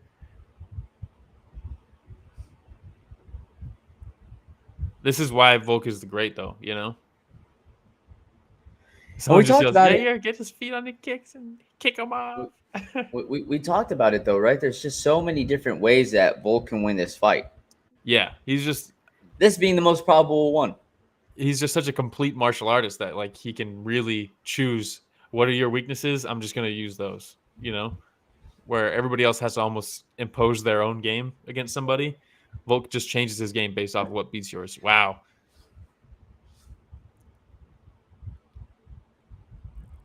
But, I mean, Yair, he's closed guard right now. Oh, there we go. Push off, explode, stand back up. Great job by Yair to get up, but Volk's about to lift him. Volk's got such a low center of gravity to get these clinch takedowns. I mean, look at that. He just drags the leg. Oh, big shot. Ooh. Just hang on him. Wear those legs out. Make him just keep getting up, you know? Try to roll out of it. Oh, big shots. Now that he's in half guard, he can open up more. Because Yair is tricky in guard, you know? Yeah. He is. Half guard, you're safer. And he's more dangerous here in the open mat, but not in half guard. Oh. That's gonna be hard to finish in half guard. Gonna try to get the leg over though. Nope. But I mean, just to threaten, you know. Just to let him know this is in my toolbox, just so you know. Yep. You don't want me to pass. Man, this is gonna be a long night for your Yair. Yeah, man, this is gonna be tough. But you know, they start each round standing. Wow, those odds jumped quite a bit. So now the new odds are Volkanovski minus 950.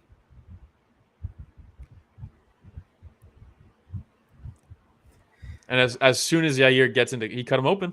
Those elbows off his back, cut him open. Do you think that was the one under his cheek? Under his eye? Who you got on that one, Yair? Yeah, it's probably a 10-8 round, Yair.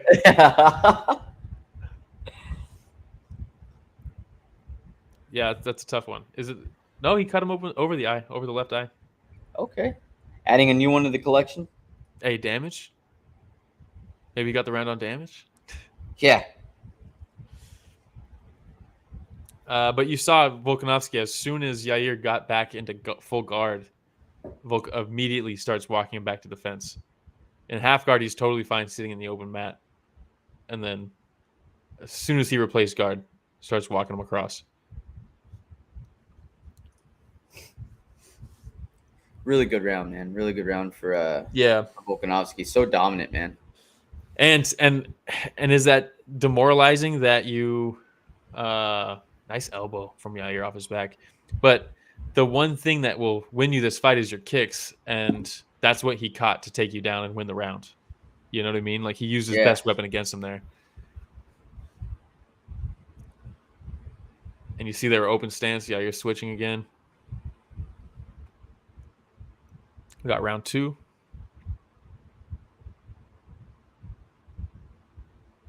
They trade low kicks. There's that high kick in the open stance. There it is again. Switches over to the right side. Yep. Oh. And those are the hands to distract you so that you can throw that kick, right? Yep. Yair's like the type of fighter you want to fight as in like a video game, you know? Yeah. Like, I want to pick him in the UFC game to use all those cool kicks. I'd probably pick Michelle Pajeda if I could break dance while I'm fighting. And then gas out. Yeah, your energy bar just goes down every move. It'd be so funny. Oh, good front kick there by Yair. Good leg kick. Nice. When in the closed stance, Yair, that leg kick is open for Yair. Volk hasn't really tried to catch a kick. Not that it's big shot there by Volk. He hurt him. Caught him. But he stung him. Yair stung him as he came in. That was Volk's big. in on the double leg. Dude, he stung him as he came in. Volk elevated him. Nice fence grab from Yair, but he still got the takedown. Yeah. Just a tad bit.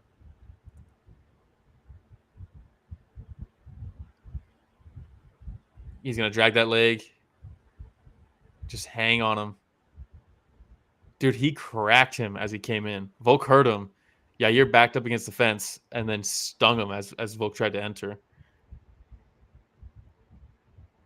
And Volk looks so strong, dude. Wow. That was a little too easy, huh? Yeah.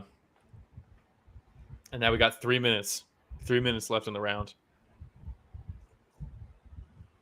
Well,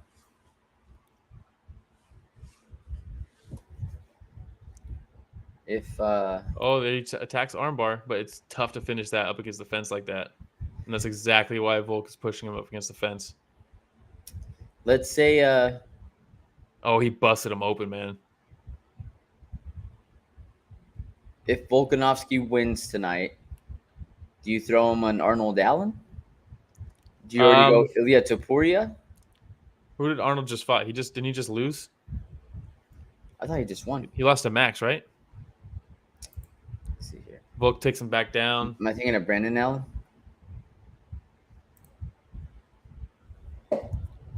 Ooh. Herb Dean's getting angry, huh? I don't know. He's got 6 takedowns already? Volk's doing a good job at just kind of riding him as Yair tries to turn. Yair's doing a decent job working to just at least keep it moving, but Volk's just staying on top of him. He's really digging in with those elbows now. Yeah, Arnold Allen just lost to Max Holloway, right? Yeah, it's tough.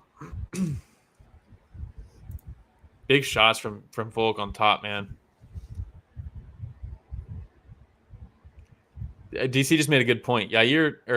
Volkanovski was not getting out wrestled by Islam Makhachev. So, like, what do these featherweights feel when he's grappling them, you know?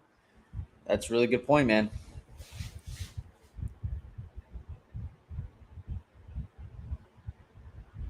I think that I said, Islam was surprised at how strong Volkanovski is. Yeah. But they're going to start next round on the feet. And Yair hurt him. He stung him in this round. Yeah.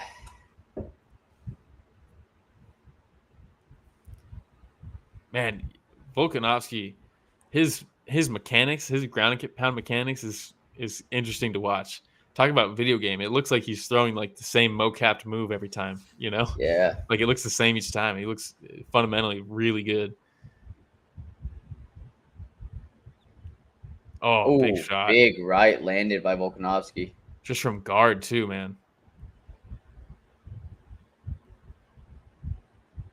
And he's just so good at riding the position, riding the man, every transition that Yair is trying to do something with. But Yair is chewing him up with those elbows. Yeah, but I mean, at this pace, there's going to be a few 10-8 rounds, huh? I don't know, maybe. I mean, round corners? Not yet, at least. The first round's probably 10-9. That was probably 10-9. Yair hurt him. But Volk hurt him too. I mean, technically they say, oh, that's a bad cut. Yeah, that one is. On the eyebrow.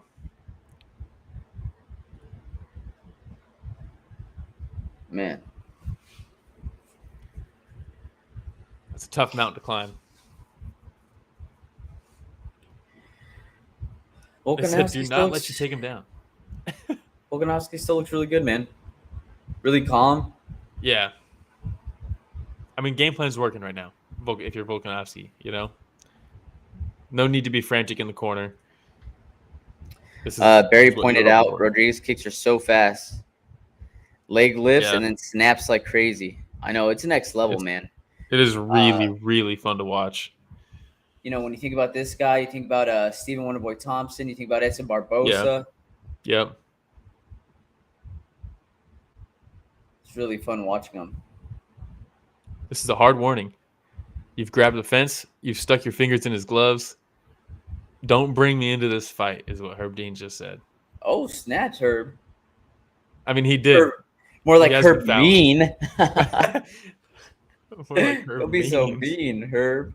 Like, hey, man. Yeah. You already told me. Let him live, bro. Let him live. Let me fight my fight. All right. We got round 3 here. Front kick from Yair. Question mark kick.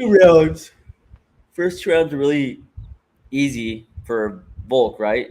So he's up 2 rounds. He got hurt that last round, man. Anytime they're standing, it's dangerous. Volk has a big right hand there by Volk. Right.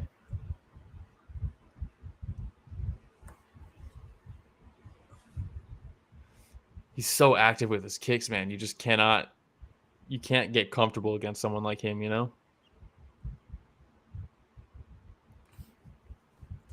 And like Yair's gas tank is really good.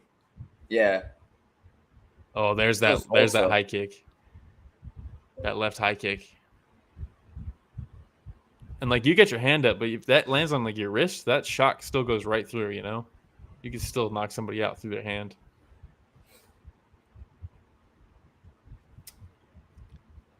Man. Yeah, this isn't looking too good for Yair.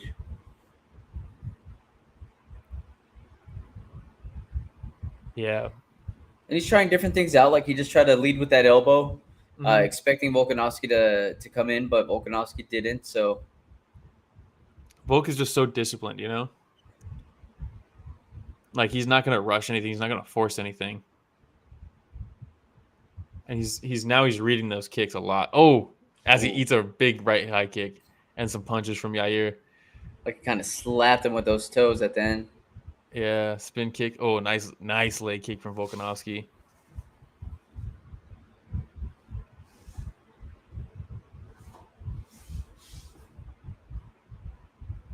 Man, he's so active. Like the kicks he throws them, like people throw out their jab. It's like a feeler, you know?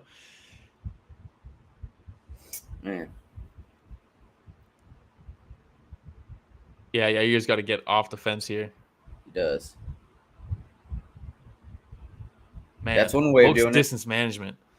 But yeah, that's what you do. Oh, nice blitz. Goes for the single leg, dumps it right away. Volk's distance management is really good, especially with the punches.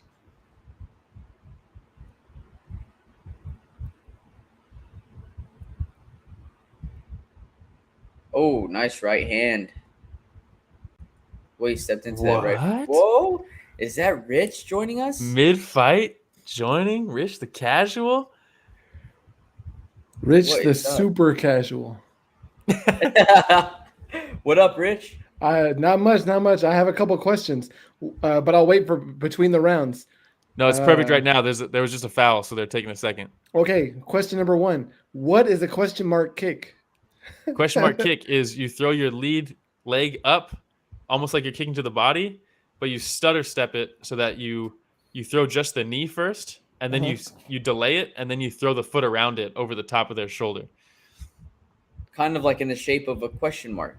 Oh, okay.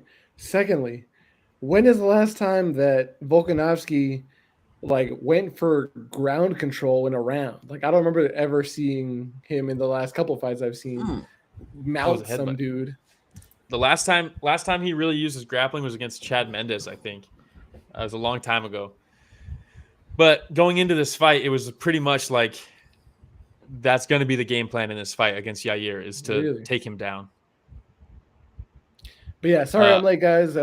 Had some business to take care of, but I had to come through on my promise, at least partially. And I'm pumped. You got the are you watching right now too? Yeah, I got the video. The pay-per-view. The pay-per-view. I'm looking. Big jumping switch kick there from Yair. Somebody paid for this. Nice low kick there at the end of the combo there from Yair. Oh, a big one too by Yair and the high kick behind it. And he whiffed a right hook. It looked like. Yair's winning this round, man. Oh, but he just got but he cracked. gets caught. And he takes a few steps back, a little wobbled. Is he playing possum? Volk hit him again. He looks a little hurt for sure. Big shot to the body, and then the uppercut, and then the way dump. he dumps Beautiful. him, man. And then the way he steps right over. He's he might get the finish bullying here. him right now. Straight bullying in front of his parents. Oh, my God. These shots are brutal. Yeah, that's it. It's over. Oh, man. Herb gave him time. He's like, Rich is watching? Let's go. My boy Rich is watching? I'm going to have to turn this up. Herb gave him every opportunity, man. Am I in the visualization? Can y'all see me? Yeah. Wow. Barry says grappling would be better in this fight when your opponent has that much reach, right? Yeah, exactly. So basically, already Yair is a striker first. His kicks are so good. He's definitely a stand-up fighter. His ground game, his grappling is not that great. He's pretty good off his back, but not that good. So basically, you want to smother him so he can't throw his kicks and take him down because he's not a grappler. Oh, dude. Man, that right hand. And Yair had Volk hurt a little bit. He stung him a couple times and he acknowledged it too while he was stumbling. Did you see that? Yeah. Little smirk on his face. He's like, "Yeah, you got me." He was like, "Yeah, caught dude, me." Yeah. That right there is, but the way he steps over right away, look, is. Boom, dude. To hurt him with the punches up top, walk him back to the fence, grab him while he's shelling, throws the high knee to the head, body shot, uppercut. And as soon as you're like, oh, I got to start weathering these punches, he just grabs down for the double leg, lifts you up and dumps you. I mean, just beautiful. Look at them celebrating in the land down under.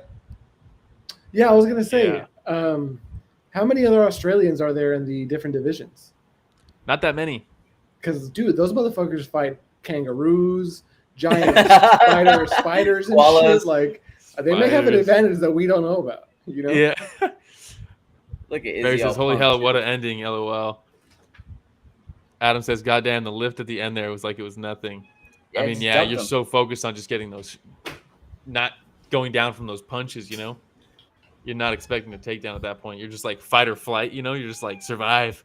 And then... What are they saying?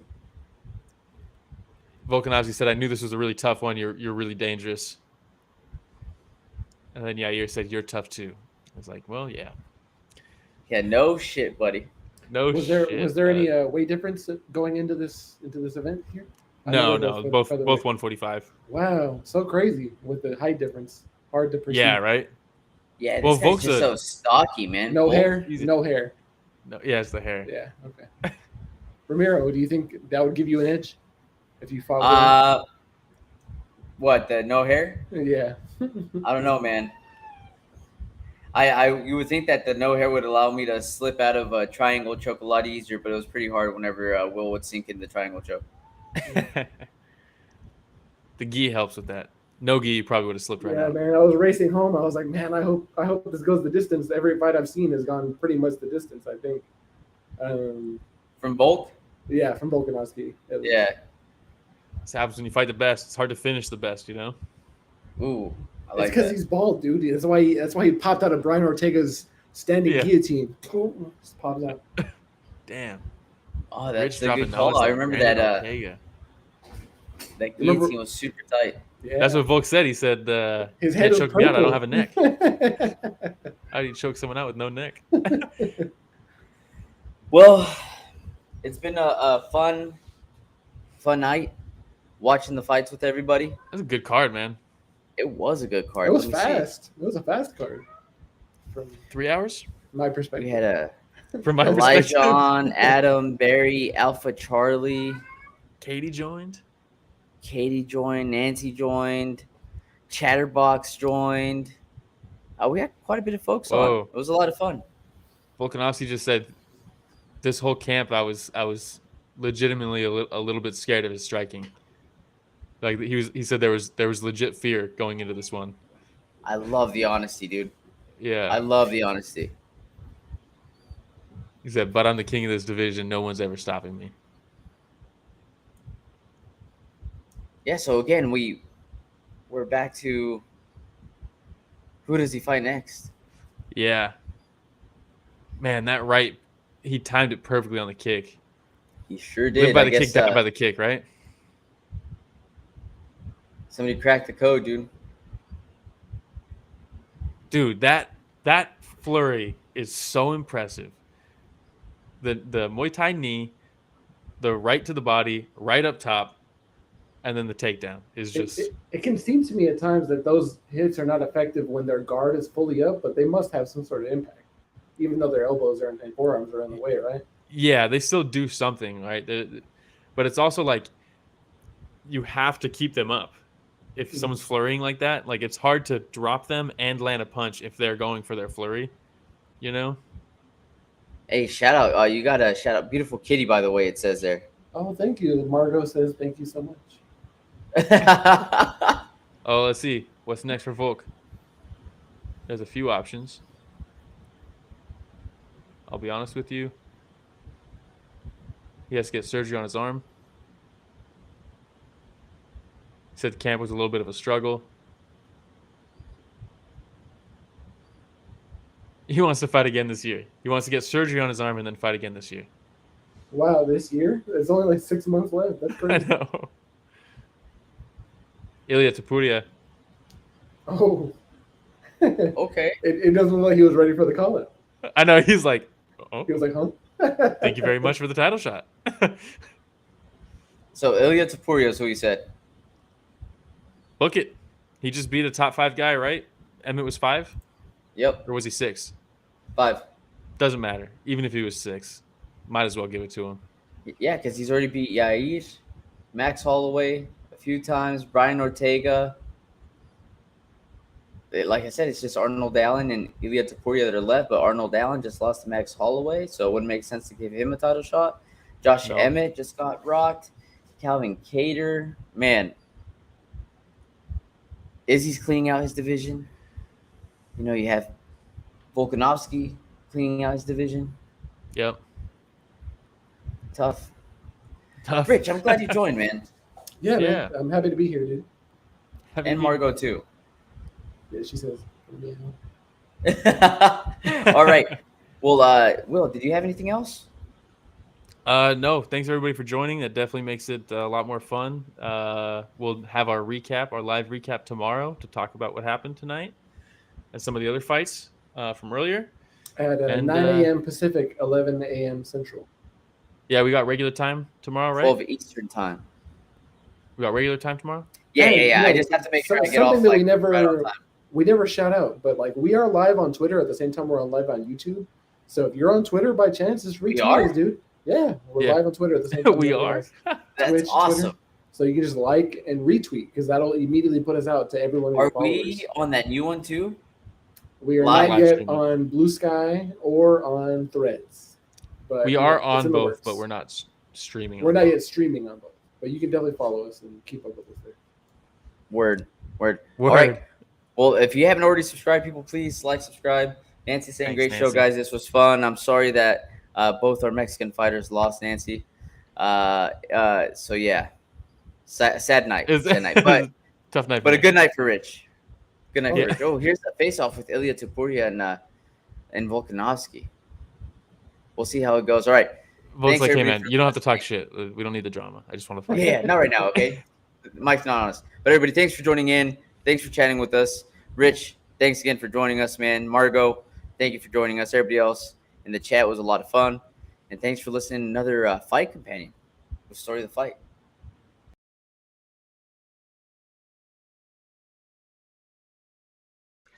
How's it going, everybody? This is Alex Caceres, and you're listening to Story of the Fight.